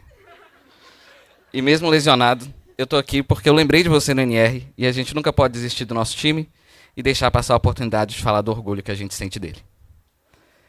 Mas então vou pedir licença a todo mundo que está aqui para falar um pouquinho só para essa turma, como se só eles estivessem aqui e como se hoje fosse terça-feira, 3 de junho, na nossa última aula de português juntos, que a gente não teve. E Rose, eu pedi para o Mr. Túlio para você vir para essa aula também. Mas eu vou pular a parte em que eu mando várias pessoas fechar o computador, que eu peço algumas vezes para o Josh sentar, que eu espero um pouco para ver se o Thiago, o Pedro Jorge ou a Júlia vão chegar, antes de eu começar a falar. Então, pessoal, lembra do primeiro texto que a gente leu esse ano, que usava a metáfora da água, para falar de como que as realidades mais óbvias são muitas vezes aquelas mais difíceis de perceber? Pois então, ao longo desse ano inteiro eu tive que ficar repetindo para mim mesmo: isso é água, isso é água, isso é água. Porque a grande realidade óbvia, e que eu inconscientemente relutava a perceber, é que vocês iriam embora. É que vocês sempre, independentemente do que vocês quisessem ou do que eu quisesse, precisariam sair para trilhar o próprio caminho de vocês. E é por isso que talvez eu tenha insistido para que vocês sentassem juntos no almoço, para que vocês fizessem fundraisers, para que vocês fizessem as senior pranks, embora não todas no mesmo dia, para que vocês fossem a primeira turma a jogar no Campo Novo e para que vocês aproveitassem ao máximo esse ano. Porque ele seria o último. Porque por mais que às vezes a gente se recuse a perceber, pro bem ou pro mal, essa é a última vez que estaremos todos juntos no mesmo lugar.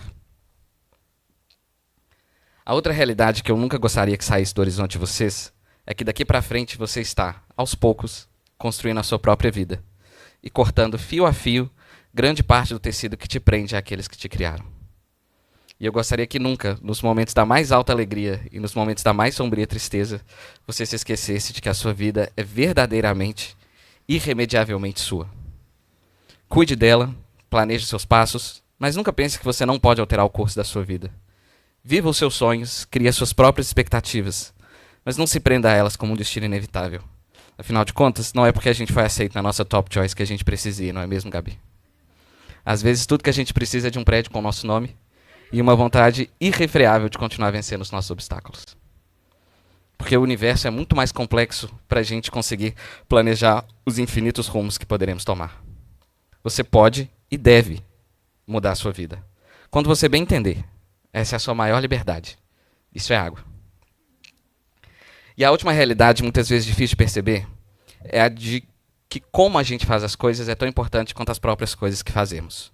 O como é tão importante quanto o que. Eu já falei algumas vezes para vocês que como a gente faz qualquer coisa é como a gente faz tudo. E é muito fácil que daqui para frente você comece automaticamente a pensar no que você vai fazer na faculdade, no que você vai estudar ou tem que estudar, no que você vai fazer depois da faculdade. E é igualmente fácil que essa preocupação acabe escondendo como você vai fazer tudo isso. Porque é nessa decisão de como que você pode assumir o controle da pedra que você talvez tenha que inevitavelmente carregar. O sentido do que você faz não está no dinheiro que você ganha, no emprego que você tem, no relacionamento que você assumiu, mas sim em como você chegou e em como você vive todos esses lugares, concretos e abstratos. Lembre-se, a todo momento, de viver. Esse é um dos momentos, se não o momento mais difícil pelo qual eu já tive que passar nessa escola. Faz 6 anos que vocês, de uma forma ou de outra, fazem parte do meu dia a dia, das minhas conversas dentro da escola com a minha família, com os meus amigos, com a minha esposa. Faz 6 anos que vocês são a minha alegria, a minha preocupação e o meu orgulho. E a partir do ano que vem, eu não vou ter o Pedro Mourão me cumprimentando quase todos os dias no caminho para buscar ou para devolver o copo de café dele, que fica o mais longe possível da cantina. Não vou poder falar "Olá, Ana", quando encontrar a Anabela de manhã. Não vou mais ver o Thiago correndo quase todos os dias, na beira de estar atrasado, mesmo o horário da escola não tendo mudado em todos esses anos de upper school. Não vou surtar com a Larissa por causa do yearbook semana sim, semana não. Não vou receber um bilhete do Mr. B falando que estava com a Laís resolvendo coisas do NHS. E ninguém vai entender quando eu mencionar a experiência de ouvir o Mafu no microfone durante as aulas na pandemia. Mas pensando agora, eu vou poder finalmente mostrar o personal project da Tati e o vídeo dela tocando Back to Black para quem eu quiser.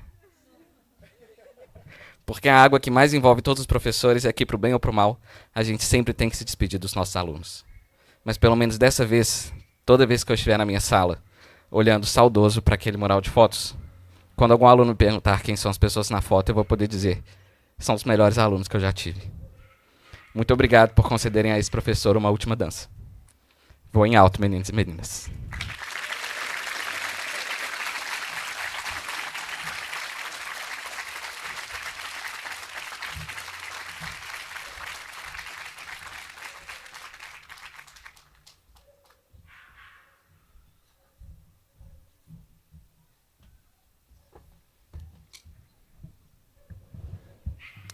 It's truly an honor to present the Heart of the Hawk Award, now in its 14th year. This prestigious recognition is bestowed upon one outstanding senior who exemplifies the highest standards of excellence in all aspects of school life. This award was established to honor that unique individual who embodies the spirit of EABH through unwavering respect, dedication, hard work, and a commitment to excellence. The recipient of this award is a role model who consistently demonstrates these sage qualities, the core pillars of our school. Scholarship, by excelling in academics. Artistic creativity of thought and passion for EABH. Athletics, demonstrating a willingness to represent the Hawks. Global citizenship, by modeling respect and international mindedness through service and compassion for others. Engagement, by demonstrating positive leadership and involvement throughout their high school career at EABH. This award is not just a recognition of academic achievement, but a celebration of character, perseverance, and the heart that truly makes a Hawk. As Brazilian educator Paulo Freire, thank you, Miss Chinia, I was going to say that wrong, once wrote, it's not in the silence that people are made, but in the word, in work, in action, and reflection. This year's recipient has indeed made themselves and made a difference through thoughtful action, consistent dedication, and a deep commitment to the values we hold dear. Today we honor a student who has exemplified these values and left an indelible mark on our community. Congratulations to this year's Heart of a Hawk recipient, Larissa Hagonesi.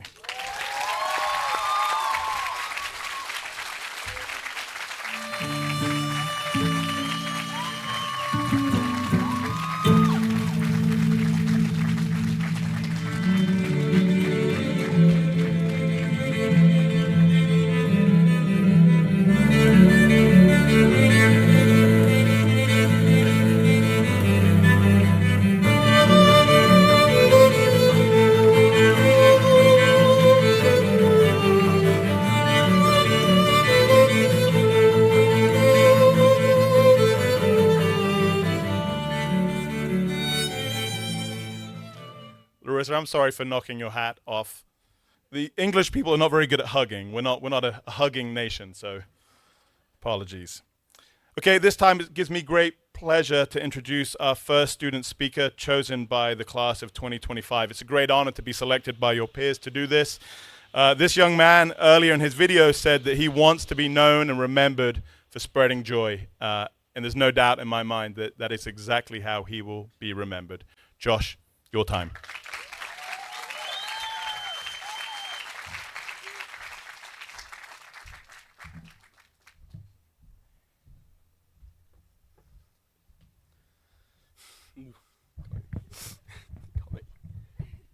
Alô, dá pra escutar, né, direitinho?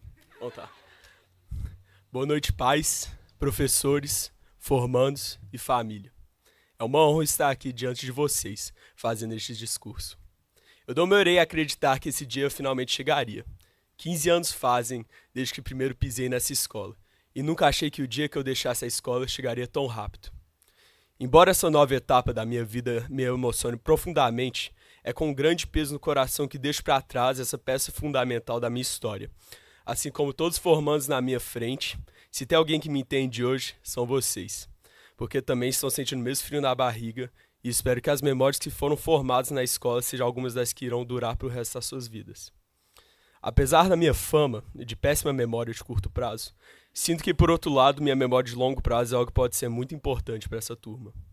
Lembro de brincar no parquinho de areia que tinha na escola, assim como a terrível guerra de areia que ocorreu no segundo ano que deixou todos na sala de castigo. Lembro de correr e me divertir no antigo bosque atrás do ginásio, assim como bater de cara em múltiplas árvores por olhar para trás jogando pega-pega, algo que aprendi a não fazer depois de receber vários galos na testa. Também me recordo de aprender a escrever letra cursiva com as aulas rígidas com a Miss Isabel, assim como das noites difíceis em que eu tentava entender uma simples equação de matemática e a única coisa que caiu no papel não era a resposta, mas sim lágrimas. Também tenho dois amigos que estão aqui comigo hoje na colação, Tatiana Chen e Arthur Melo.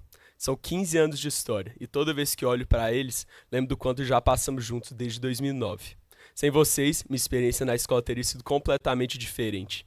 Amo vocês com todo o meu coração e espero que nunca percamos o contato com o passar do tempo. Agora vamos para o que mais importa, porque que vocês estão aqui para ouvir, meus queridos colegas de sala. Anabela Delgado, nossa gringa favorita.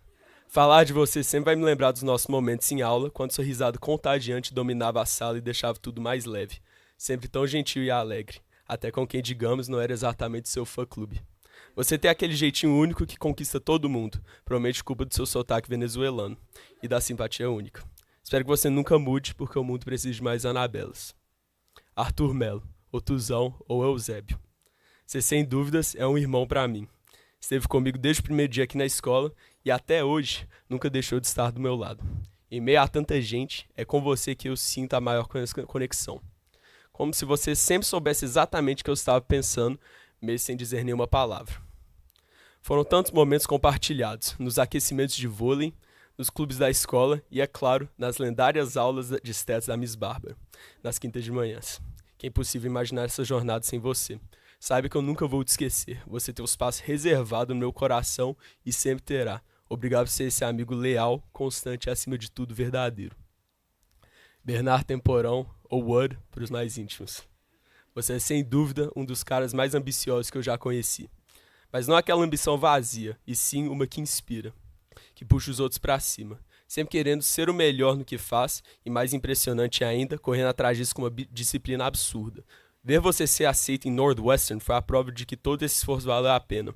E, sinceramente, do jeito que você vai, não duvido nada que vire bilionária antes dos 20. Só não esquece da galera quando tiver sua própria empresa ou sua própria cidade.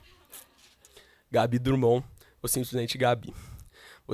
Ter você na nossa turma sempre foi uma das melhores partes. Mesmo sendo a mais quieta, você sempre teve aquele jeitinho acolhedor e sábio, aparecendo com o conselho certo ou a conversa certa quando mais precisava. Fico muito feliz que a gente tenha se aproximado nas eternas aulas de inglês da Miss Chloe. Foram momentos que realmente fizeram diferença. E do jeito que você é dedicada e centrada, não me surpreenderia nada se um dia desse eu te visse subindo no pódio com uma medalha de ouro no hipismo. Apenas peço para lembrar de dar tchau para a torcida quando você estiver no topo. Giovanna Musi. Se autoconfiança fosse uma pessoa, com certeza seria você. Você nunca deixou ninguém te colocar para baixo e, sinceramente, sempre conseguiu o que queria.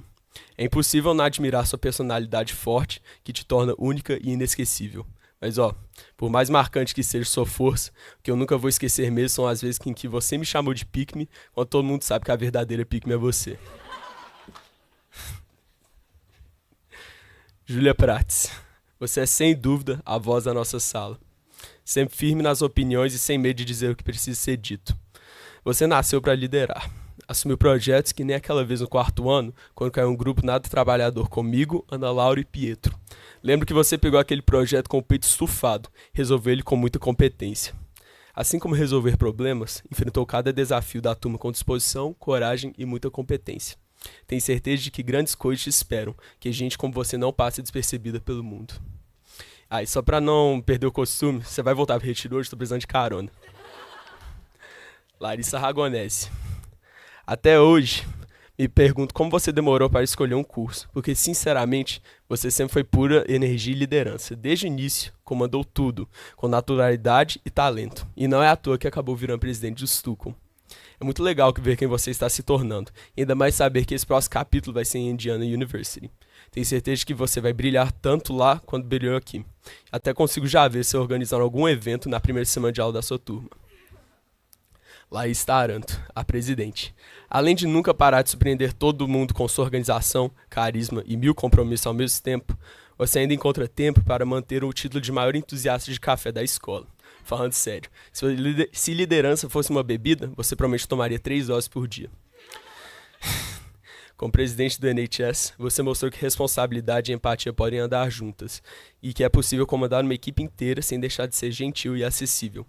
É inspirador ver o quanto você se dedica às coisas que você acredita, sempre com aquela energia focada, provavelmente movida à cafeína. E tenho certeza que em Cincinnati vai continuar liderando, inspirando e, sem dúvida, com uma caneca de café na mão. Luiz Rodarte. Você veio e chegou atendo na formatura e não tá dormindo. Além de sempre alegrar a sala com sua personalidade forte e marcante, você sempre também domina a arte de fazer tudo acontecer ao seu redor. Seja o Vitor amarrando seu tênis como se fosse uma missão de vida, ou a Anabela fazendo um cardio pesado carregando sua garrafa de água pelos corredores. Você sempre deu o seu jeito. Mas apesar de tudo que os outros faziam por você, o que você conquistou por si mesmo é o que mais me impressiona. Entrar na sua escola dos sonhos com aquela leveza de quem faz parecer fácil só mostra o quanto você é capaz quando se dedica de verdade. E com essa mesma leveza, eu lhe garanto que lá vai encontrar novos voluntários para revezar na missão da garrafinha. Rosie Liu. Acho que se nossa escola tivesse uma exceção de esports, certamente seríamos invictos. Fora isso, ver sua evolução como alguém que veio de fora em seus últimos anos foi impressionante. Você aprendeu português muito rápido, inclusive. Mesmo que você sempre ficou bastante no seu espaço pessoal, sempre notei quando você não estava presente. Como disse Stephen Hawking, as pessoas mais quietas têm as mentes mais brilhantes. E ver como você sempre se adaptou e aprendeu tudo rapidamente do seu jeito, não consigo pensar em uma frase que mais combina com você. Matheus Cali, ou só Cali para facilitar. Pensar que a gente começou se conhecendo no Clash Royale, você usando o lendário nome de Falcão. E hoje estamos aqui, estudando juntos. Foi uma jornada e tanto. Você é o tipo de amigo que vale por 1000, e não só para mim, mas para todo mundo que tem a sorte de estar no seu círculo. E o melhor de tudo, fico muito animado em saber que nossa jornada ainda vai continuar, lado a lado. Só que fique ligado quando você passar na faculdade de mestrado, que seu cabelo vai ser raspado de novo, porque eu tô a um passeio de carro de distância. Matthew Lesage, ou Mafu. Como todo mundo conhece. Me diz uma coisa, se você fosse jogador de profissional de futebol, qual time você escolheria? Porque, sinceramente, com esse sangue internacional e esse carisma único, você poderia jogar em qualquer lugar do mundo. Mas pra gente, você sempre vai ser nosso tesouro internacional. Isso é absolutamente icônico e imprevisível, daquele tipo que a gente nunca sabe o que vai fazer ou dizer, mas sabe que vai render boas risadas. Juro que nunca conheci, e provavelmente nunca vou, ao conhecer alguém com tanta autenticidade. E sinto que se nossa turma não tivesse, certamente não teria sido a mesma coisa. Obrigado por sempre ser tão companheiro, divertido e, é claro, Mateo. Pedro Jorge, você é muito parecido com uma taça da Champions. Sabe por quê? Além de valioso para todos que tem na vida, o seu apelido e o dela são bem apropriados. Brincadeiras à parte, você vale ouro, sempre tendo os melhores contos, assim como as melhores expressões, que infelizmente o Jamie me aconselhou de não reproduzi-los aqui nesse evento. Tenho certeza de que você irá se divertir muito com essa nova fase na sua vida. Espero que jogue suas cartas com sabedoria. E se a vida começar a blefar demais, mete um all-in na confiança e mostra para todos que você consegue virar o jogo sendo você mesmo. Pedro Mourão, Esquiavo. Morangão, PP. Sinceramente, acho que você vai se dar muito bem como business nos Estados Unidos. Afinal, se você conseguiu transformar os biscoitos maisena Aimoré em uma marca de prestígio entre a galera, imagino que você não vai fazer no mundo dos negócios. Além disso, acho que nunca te vi perder um argumento. Você sempre dá um jeito de sair por cima, com lógica ou na lábia mesmo. Então aproveita esse talento, coloque ele pra jogo em Miami e seja o melhor que você pode ser. Só não esquece de levar uns pacotes de biscoito de maisena na mala, pois vai virar moda por lá. Pedro Almeida, ou melhor, PA. Que convenhamos, o nome completo é muito formal para você. Seu crescimento nessa escola devia ser um tema de estudo, de um menino que vivia zoando tudo e todos, para um cara respeitado por todos e admirado por muitos. É realmente incrível ver quem você se tornou. Fico muito feliz de ter acompanhado essa jornada. Mas fico ainda mais contente de que você nunca deixou de ser quem você é nesses últimos anos. E acho que isso é o que é muito importante e especial. Espero que continue assim em Bloomington, não seja onde a vida te levar. Tomara que mesmo com o tempo e a distância, a gente continue rindo das situações absurdas, assim como completamente vergonhosas que a vida insiste em jogar em nosso caminho. Tatiana Chen, já fazem 15 anos que eu te conheço, basicamente uma irmã. Fico muito feliz por termos nos aproximado ainda mais nesses últimos anos. Mas nunca te perdoei por não ter dividido seus carrinhos de brinquedo comigo no kindergarten. Trauma de infância real. Você provavelmente foi a pessoa que mais sofreu com minha imprevisibilidade ao longo dos anos. E melhor ou pior é que isso vai continuar por mais um ano. A única diferença é que agora, em vez de estar na sala ao lado, vai estar a 1 ônibus de distância, que sinceramente só vai me dar mais tempo para planejar minhas próximas surpresas. Brincadeiras à parte, você é incrível, sempre resiliente, querendo mais, além de ser muito boa com rejeição. Você mostrou a Georgetown quem realmente é a dona do pedaço, e fico feliz de te chamar de amiga, e sou ainda mais feliz que continuará ao meu lado. Thiago Loures, Tico, Cabelo ou qualquer um dos 1000 apelidos que você coleciona. Você é o cara, humilde, nerd e atleta, o pacote completo. Mas o que mais te destaca mesmo é o coração enorme e a lealdade rara. Você sempre foi o tipo de amigo que está lá, firme no que der e vier. Nunca quis machucar nenhuma mosca. E olha que em alguns momentos a maioria de nós teria tentado. Pode dizer com toda certeza que quem tem o Thiago na vida já ganhou na loteria. E sinceramente, vou sentir muita falta de ter você por perto. Aliás, se um dia faltar o Wi-Fi onde você for, tô confiante que seu cabelo vai continuar transmitindo sinal com aquela antena natural que você chama de cabelo. Vitor Schuster, Sanzer Schustek. Ou simplesmente o cara que faz a tecnologia funcionar com o estalar de dedos. Galera, se seu iPhone, computador, Apple Watch, até a geladeira parar de funcionar, entrega na mão dele que em segundos ele aplica a mágica dele e pronto, problema resolvido. Fora dos mundos circuitos, você é sem dúvida uma das pessoas mais úteis e eficientes que já conheci. Explicar aquelas questões absurdas de física que nem o Mr. Ben entendia, até construir o seu próprio bug, veículo que daqui a pouco vai virar item de colecionador quando você estiver comandando a Apple. Mas só uma coisa, até hoje tenho minhas dúvidas se você é 100% humano, quase certo que por baixo da pele não tem sangue sim circuitos. Se eu pudesse, eu escreveria páginas e páginas de cada um, só que já estou vendo pessoas dormindo lá no fundo, então vou ser breve com a conclusão. Aqui se fecha um capítulo incrível de nossas vidas. Infelizmente, a escola perdeu sua melhor turma. Tudo que eu posso fazer agora é agradecer aos professores e funcionários fantásticos que a escola nos proporcionou. Então eu peço uma breve salva de palmas para todos eles.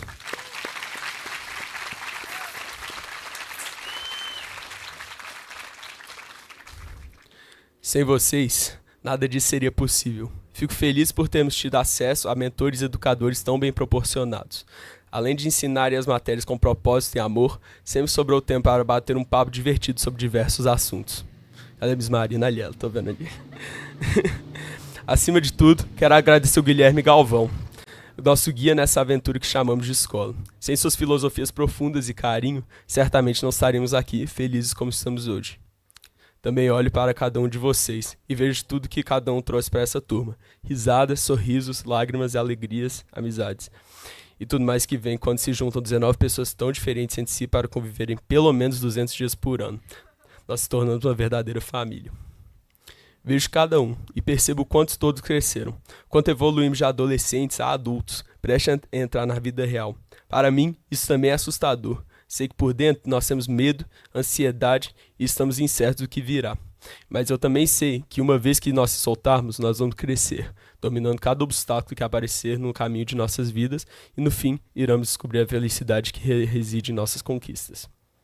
Então, para finalizar, usando uma citação de um certo videogame que a turma inteira se rendeu nas semanas finais de aula, quando eu falo turma inteira, é a turma inteira mesmo. Daqui a uns 20 anos, você ficará mais desapontado com as coisas que fez do que as coisas que não fez. Então, jogue fora suas amarras, navegue para longe do porto seguro. Pegue os ventos fortes da vida em suas velas, explorar, sonhar, descobrir, isso é o que importa. Julian Gall. Por fim, também gostaria de agradecer aos meus pais, mas principalmente à minha mãe. Minha companheira de carro nas manhãs frias de BH, fotógrafa da turma que toda vez que a gente sentava no almoço tinha que tirar uma foto. E acima de tudo, a pessoa que mais nos apoiou nesses últimos 15 anos. Eu te amo muito. Essa jornada foi incrível. Tenho certeza de que vou sentir a falta de ter minha mãe sempre por perto de mim na escola. Sei que todas as outras mães e pais também merecem ter esse esforço reconhecido, mas infelizmente nenhuma mãe sabia exatamente o melhor ângulo para esconder meu cansaço nas fotos de manhã. É isso. Espero que tenham gostado do discurso. Obrigado por tudo, EABH. Foi um privilégio ser da turma de 2025, poder ter tido a oportunidade de falar diante de vocês. Agradeço a todos.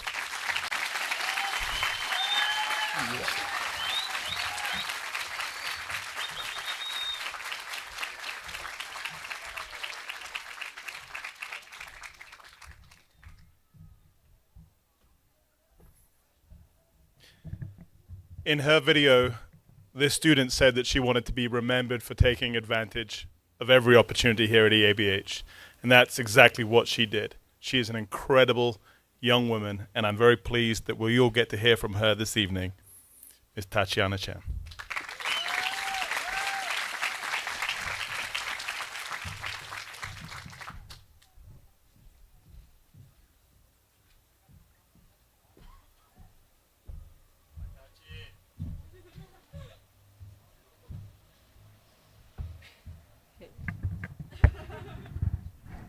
I have to take it off of the stand because I can't see it. Okay. Aí foi. Thank you, Joshua, for that lovely speech. It's so refreshing to hear so many laughs from a crowd larger than 19 people. I'd like to start off with an apology to Mr. Jamie. Where's Mr. Jamie? Mr. Jamie. I apologize for not only making you take pictures of my lunch every day and almost making your son lick bird poop off of Schuster's car, but because I, like everyone else in this room, know that we struggled to find compromise regarding the amount of time we got to speak. I promise you, and everyone present here today, this won't be a speech where you fall asleep or need popcorn for, like my brothers 2 years ago on this exact stage. Mr. Carey, Chininha, please do not let Mr. Jamie Rugby tackle me off the stage if I hit the 15-minute mark. And if I do, I can promise you that I could make a run for it on this turf with my heels. Anyways, I may be cracking jokes and all, but undoubtedly my knees are shaking and I'm sweating a lot. After 6 years of being in Model UN and speaking in front of audiences larger than 400 people, I haven't gotten rid of my fears of speaking on stage. This fear, however, is one that I seek at every chance I get, whether that be my dreams to be the president one day, or a judge for the International Court of Justice, or just standing right here today. I told my classmates on my first day of senior year that the only reason why I didn't move with my mother to Washington, D.C. was so that I could be the commencement speaker. But, class, you know that isn't true. I want to say that this is by far the biggest honor of my life.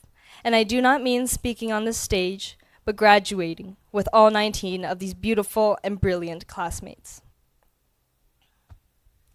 Before I continue, I want to take a moment to thank my family. Mom, Dad, Lucas, Halmoni Harabuji, Yeye Nanay, thank you for crossing oceans for me to cross the stage. The sacrifices you've made for me to be here today have shaped the person I am, and for that, I'm forever grateful.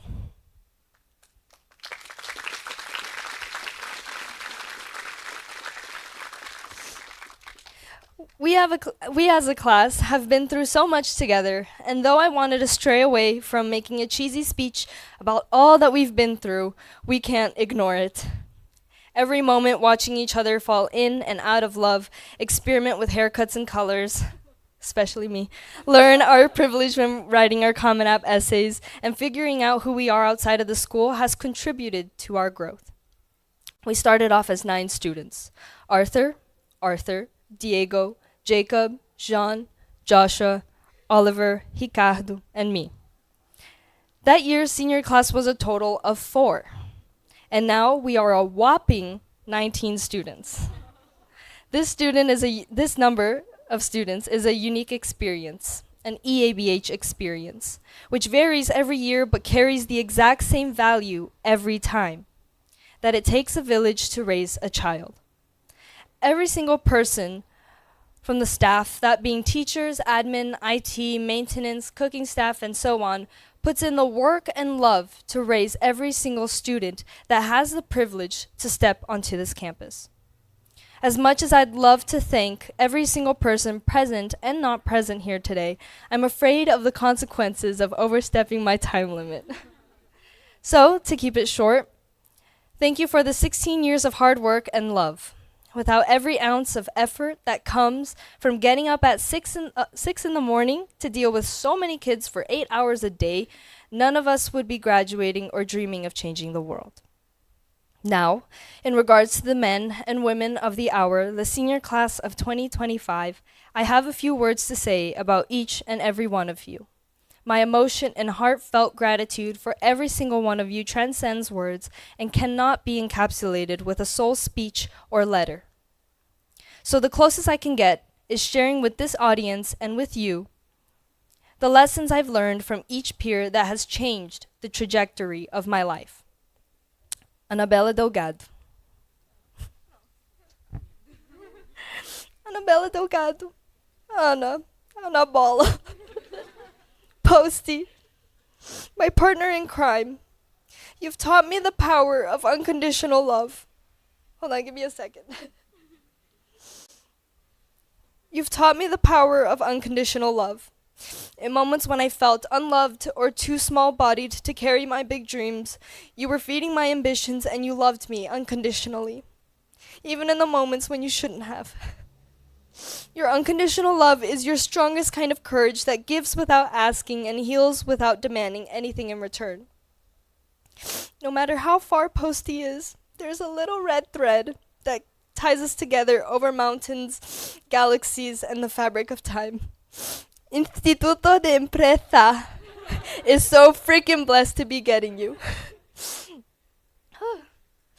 Arthur Melo, Tutu, preschool buddy, and of course, Otaku Fedido. You've taught me the art of staying grounded and being humble. Being the human embodiment of nonchalant, you have shown me that us being on level Z on the reading scale during our PYP years, while the rest of the class was at G, was no reason to boast. Tutu's humility shows the world that when we let go of the need to be the best, we create space to become even better. University of Toronto is the luckiest school out there. Bernardo Temporão, wood, madeira, you have shown me how to embrace change. I guess you could say that we both have had major changes in our dreams. While I was fully opposed to the idea of embracing it, I took Bernardo as an example. As teenagers, everything changes every day in our day-to-day lives, and it's something I never got used to, but now I've learned that we can't be stuck in the past forever, because that'd be letting the good old days fly by without anyone noticing. God, Northwestern is getting hell of a wise finance bro. Gabriela Drummond, Gabriches, Gabi. Anyone who's ever studied in a math or physics class with Gabby has seen how her shy and smiley attitude can carry duality. She is driven, she is dedicated, she is focused, and she gets the job done with her blood, sweat, and tears. Gabby has taught me that dedication goes a long way. Sleepless nights and focusing in class pays off. She's shown us that when you work that hard, you're proving to the world that you're willing to become the kind of person who earns it. The Enem is not ready for the storm Gabby is going to bring. Giovanna Musi, Jojo, Musi, Mrs. Vice President. Jojo has taught me how to put myself first. Everybody knows that this girl gets what she wants whenever she wants it. As someone who has spent the majority of my life worrying about the convenience and comfort of others, Jo pushed me to learn how to protect my interests and play the life game smarter, not harder. Ohio University is about to win the wild card. Joshua Dirchfort, Joshi, Bro, Mr. I made Tachi cry on the first day of preschool. You have taught me to not only embrace my cringe, but how to savor every second of life by making every moment memorable. Through simply knowing that the power to wield change lies within ourselves, Joshua always remembers to turn a boring moment into a fun one. Joshua is never powerless, and he makes sure we're aware of it. While I'm getting another year of headaches, American University gets 4. Lais Taranto, La La Land, Mrs. President. Lais has taught me how to stay true to my heritage and how to be prideful of my culture. Hesitant to the idea of calling myself Brazilian up until a few years ago, I now find myself watching Milton Nascimento's Tiny Desk concert with Lais for hours and sharing playlists that evoke a sense of Brazilian beauty and Brazilian nostalgia. Lais reminds me that no matter how far into success you get, you stay strong by knowing exactly where you came from. Cincinnati University is about to become Brazilian. Larissa Ragonese, Larry, Larissettes. Larry has taught me the art of smiling at everything the world has to offer. As a leader, the power that smiling at and hugging everything in front of you makes you a powerful figure of not fear, but respect. Sad smiling is arguably an act of rebellion. It's choosing wonder over fear and gratitude over resistance, no matter what comes your way. Indiana University is about to get a new president. Julia Prates, Juju, Shu. Being the floater friend of the class has shown me how unity cannot be forced, but found.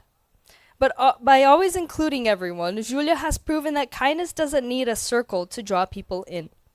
She chooses connection over clicks. Being all about the U Miami is about to grow connectively. Luisa Rodarte, Lulu, Luby, Chen's sister. Luisa's posture and mannerisms has taught me how carrying yourself with grace and beauty speaks just as loud as anything you say. She took me from slouching to reflecting my inner dignity to add a sense of harmony to the world around us. In embodying quiet strength, she reminded me that how we move through the world can quietly shift its energy and inspire others to rise a little taller too. BC is not getting just a model, but a role model. My role model. Liu Luoxin, Rosie, Haza. Apart from making me aware of how bad my Mandarin is, 谢谢你告诉我, Rosie has taught me to not put all of my eggs in one basket. You can work tirelessly at academics, end up at the top of the class, and be the best at unknown. Meaning will find us, and purpose will unfold in its own time. By staying so true to your beliefs, I have been urged to return to my own. This is a powerful tool which allows us to hold steady, not still, in a shifting world. UMD isn't ready for such a bright and radiant soul. Machu Lesage, Mateo, Mafu. Don't forget that I created Mafu. When Mafu speaks with no filter and no shame, I learn more about honesty and thoughtfulness than I ever could from carefully measured words. He has taught me that true sincerity doesn't come from avoiding judgment, but from embracing vulnerability, which carries more weight. McGill is about to gain a voice that will always speak truthfully, loudly, and with purpose. Pedro Jorge, PJ. Pedro has taught me the art of living on the edge by juggling chaos in and out of school, an admirable relationship, and Instagram reels while driving. PJ shows that sometimes leaning into madness is its own form of balance. He showed me how to live light with leveza, taking everything lightly and embracing the chaos. Northeastern University is gaining someone who thrives in motion. Thank God for co-ops. Pedro Morangão, my 1-decade friend. Pedro has taught me that defending what you believe in politically is only powerful when done with reason, evidence, and an unwavering sense of integrity. From playground politics to real-world debate, Pedro reminds everyone that political beliefs with logos show strength not in volume, but in understanding. Nova Southeastern University is getting a president I'm willing to sign treaties with. Pedro Almeida, Golias, PA. PA has shown me what true resilience looks like. From what some might have counted as a setback, he made the biggest comeback of the season. What's remarkable is that he never lost the fun, playful energy that made him so likable to begin with. He returned stronger, not different, with leadership positions, awards, and the same warm grin. Indiana University is welcoming a war hero. Thiago Loures, Chips Cabelo. Gigi is what happens when curiosity meets commitment. Whether it's joining MUN, Daily Hawk, or literally every sport under the sun, he throws himself into new challenges without fear and manages to be the best at it every time. A true Renaissance man, he's proof that trying everything doesn't dilute passion, it deepens it. UMass better make room for a one-man team. Vitor Schuster, Schustek, Schwitzu. Schuster has mastered the impossible, doing it all without losing sleep. Presidents of half of the clubs at EABH, a social life that never sleeps, a driver's license earned before half of us even knew how to park, and still he's tucked in at 8 p.m. every night. He's shown me that success isn't about doing more, but doing it wisely.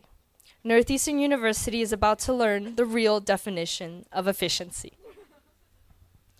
These lessons, these beautiful moments shared, are not just fleeting memories, but are the essence of who we are as individuals that make up the class of 2025. But now, as we stand here today with a blurry and scary path into the future, I can't help but reflect on what this moment signifies. Because the truth is, this isn't just the end of our time here at EABH. It's something much deeper and universal. I want to invite the seniors to look around the audience. Look around the audience. Look at your neighbor. Take a deep breath in. And imagine this as a transition. A single moment. A single experience. A transition that mirrors the greater transitions we will face in life. The way we walk this stage today is no different than how we will approach the unknown ahead. And for that, I want to share a thought on endings. And not just any ending, but what it truly means to say goodbye. I would like everyone in the room and everyone listening to envision this departure of EABH as death. And I do not mean the big scary hole in the ground or a black hole of emptiness, but as the ending of something great, something cherished, and something concluded. But conclusion doesn't equate ending, but instead beginning. As Thomas Nagel put it, death is the great deprivation, not in the sense that when you face death, all is lost and memories perish, but in the understanding that endings should never prevent us from embracing the joys and richness of life. A quote from one of the most beautiful essays I've read captures this fear of endings beautifully. The best way to get at this fear, perhaps, is to contemplate the almost unbearable thought of your future absence. One day at family dinners, a place will no longer be set for you. The day after you die, the newspaper will still be published just as it was the day before. And the morning after your funeral, friends will make their morning coffee. You will be gone for good, though, and that certainly is a terrifying impediment. So the fear of death is awful to behold, and therefore naturally something to overcome. Indeed, the striving to overcome the fear of death, I would suggest, has stimulated a great deal of thinking over the course of humanity's time on Earth. One could go so far as to say that working out how to thwart or perhaps accommodate death sits at the root of a vast number of cultural achievements. The fear of death is a finitude. The fear of finitude is a powerful propellant. End quote. This fear is cause for celebration, a conscious honoring of the life that was lived, the experiences we shared, and the bonds we have formed. It is a time to dwell on the past one final time, to acknowledge its significance fully, and to recognize that graduation, like death, should neither be feared nor shunned, but embraced as a rite of passage, grieved, overcome, and ultimately celebrated. Many cultures around the world honor death not as a final curse, but as a profound celebration of life itself, a demonstration of a journey filled with pleasure, happiness, and meaningful memories. In this light, the darkness of death and endings need not haunt us or be viewed solely through the lens of loss. Instead, they serve as powerful reminders of a life well lived. So as we part ways, let us not resist this ending, but walk the stage. Walk through it with reverence and joy. This farewell reminds us that what once was will never be again, and that is what makes it sacred. We are leaving behind more than classrooms and corridors, but a version of ourselves. In doing so, stay true to our foundations and make space for growth, transformation, and all that comes next. And though this may be the closing of a book, it is not the ending of our story. Congratulations and thank you.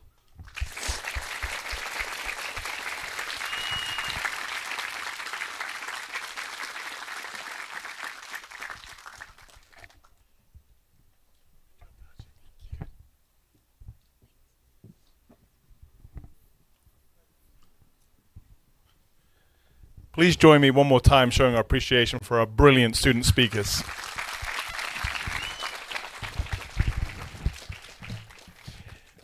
I'd now like to welcome Mr. Michael Molinari to the stage to deliver a message to our graduate on behalf of the EABH Board of Directors.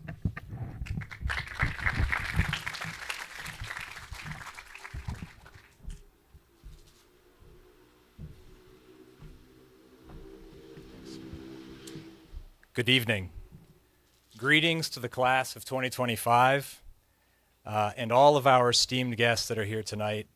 Thank you very much for the opportunity to speak to all of you, to share this special day with you, and to say a few words on behalf of the Board of Directors. Before I begin, I just want to say that it was only a couple of hours ago that I saw the program for tonight's event, and I realized that I was going to be the last speaker and the last thing standing between the senior class and their diplomas. And I thought, uh-oh. And then I was reminded of a famous anecdote where President Roosevelt was asked by his son how to give a good speech. And he's said to have replied, "Be sincere, be brief, and be seated." And so in that spirit, I'll take just a few moments of your time so that we can all get to the most important part of the evening.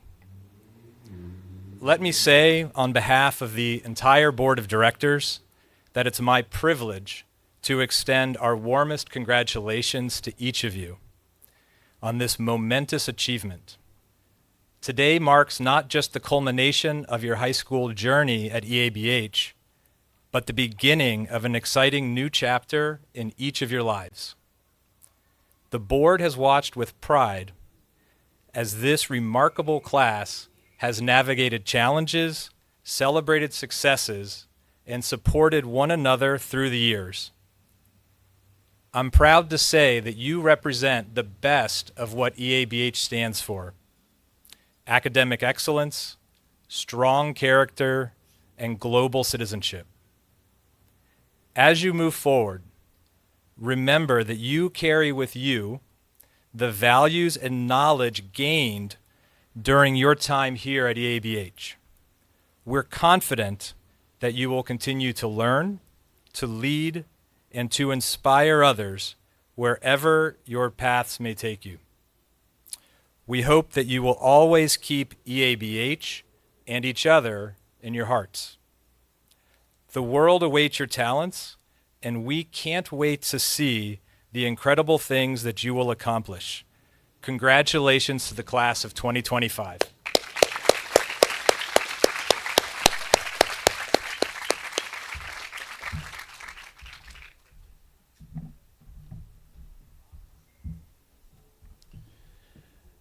Okay, now it's time to recognize the accomplishments of our graduates who have met all of the requirements for the highly coveted EABH American and Brazilian diplomas.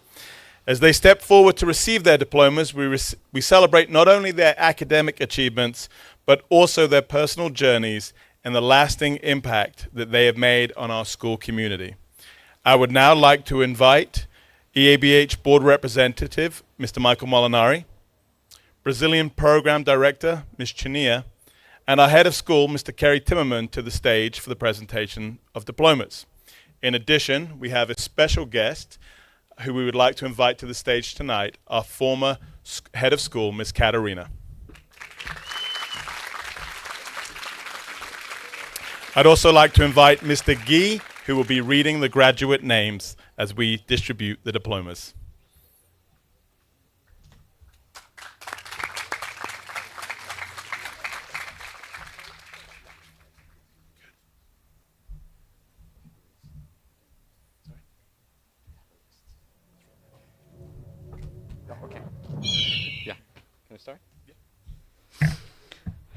Sorry if I butcher your last names. Anabela Delgado Bastardo.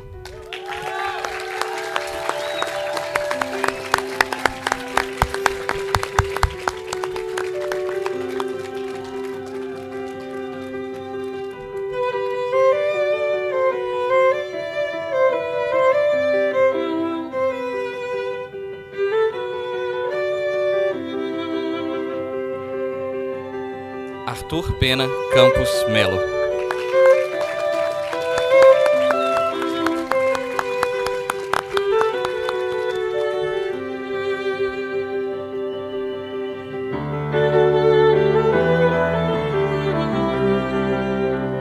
Bernardo Pinheiro Lima Temporão.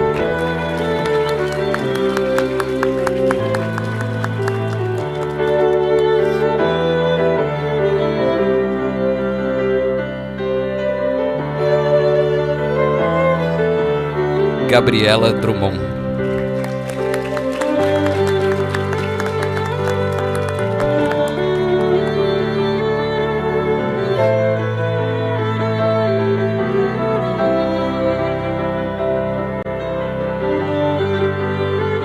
Giovana Barros Alves Musi.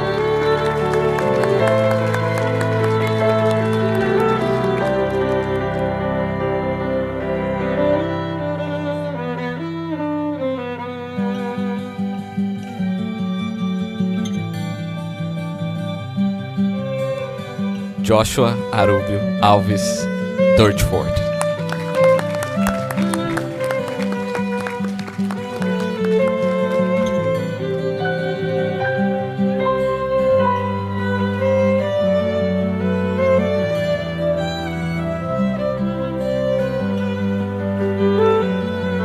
Júlia Amaro Prates.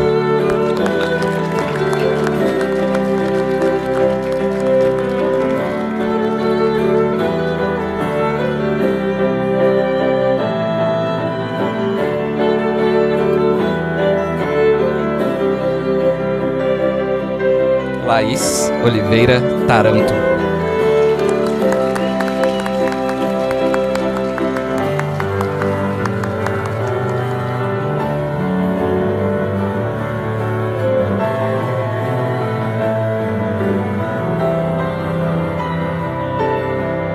Larissa Mesquita Ragonese.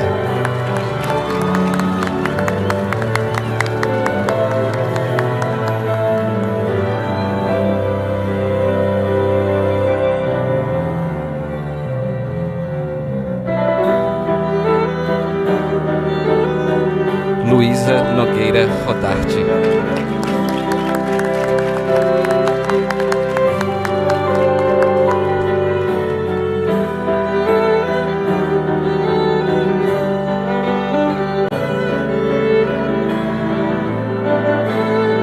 Rosie.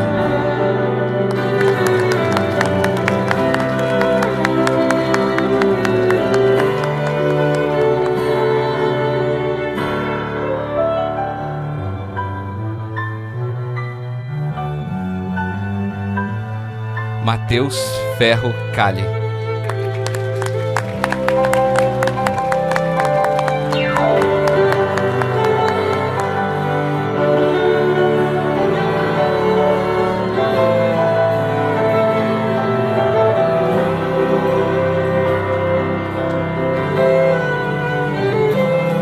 Mathieu Tinguis Lesage.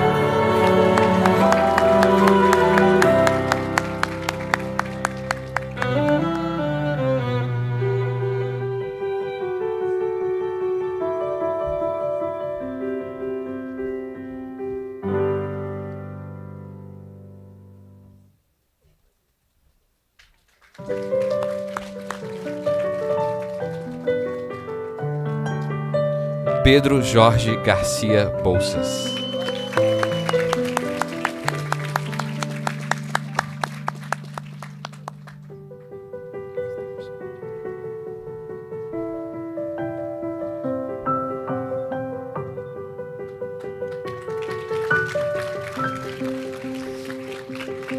Pedro Mourão Schiavo.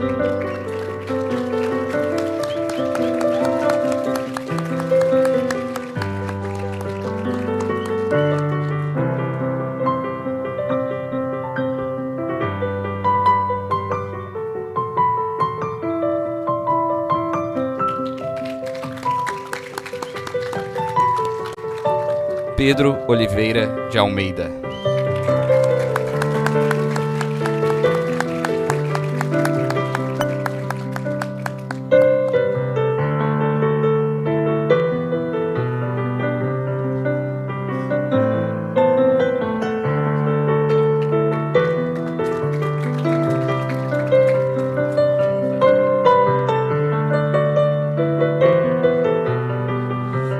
Tatiana Han Won Chung Chen.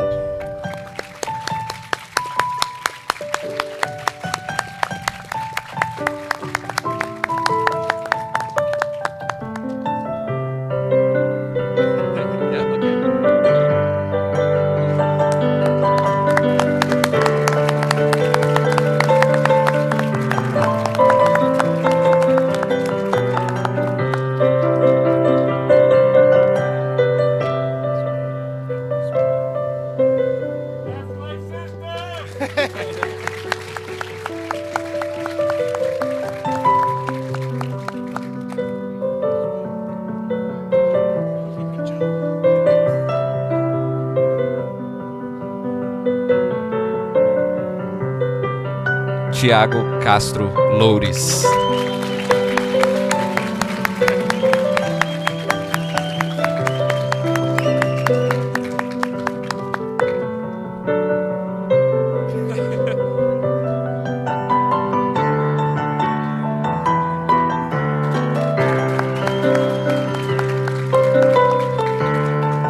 Last but not least, Vitor Souto Schuster.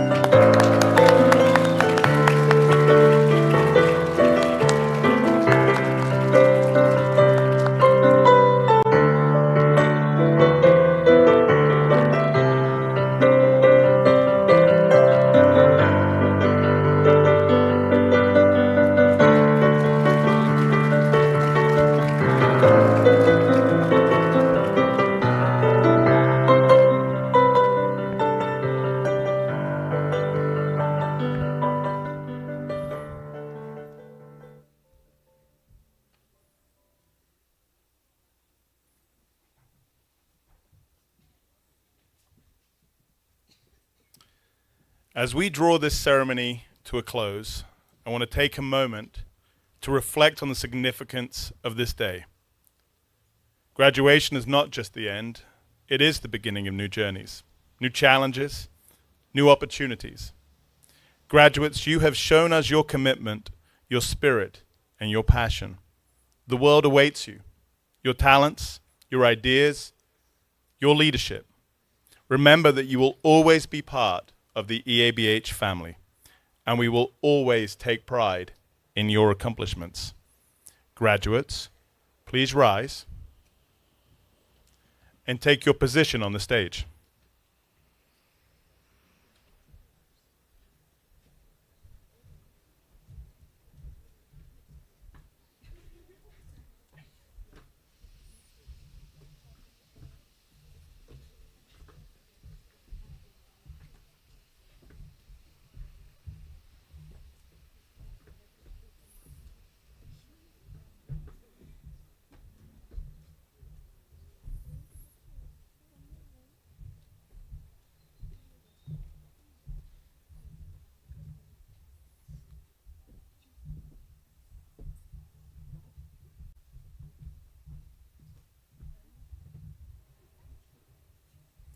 This simple symbolic act represents the transition from students to graduates, signifying your journey from learners to leaders, from individuals guided by your teachers to those who will now guide others.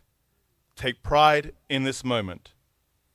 Class of 2025, together on my count of 3, please move your tassels from right to left.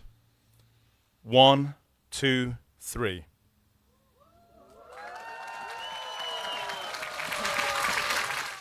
Ladies and gentlemen, it is my great privilege to present to you the EABH class of 2025!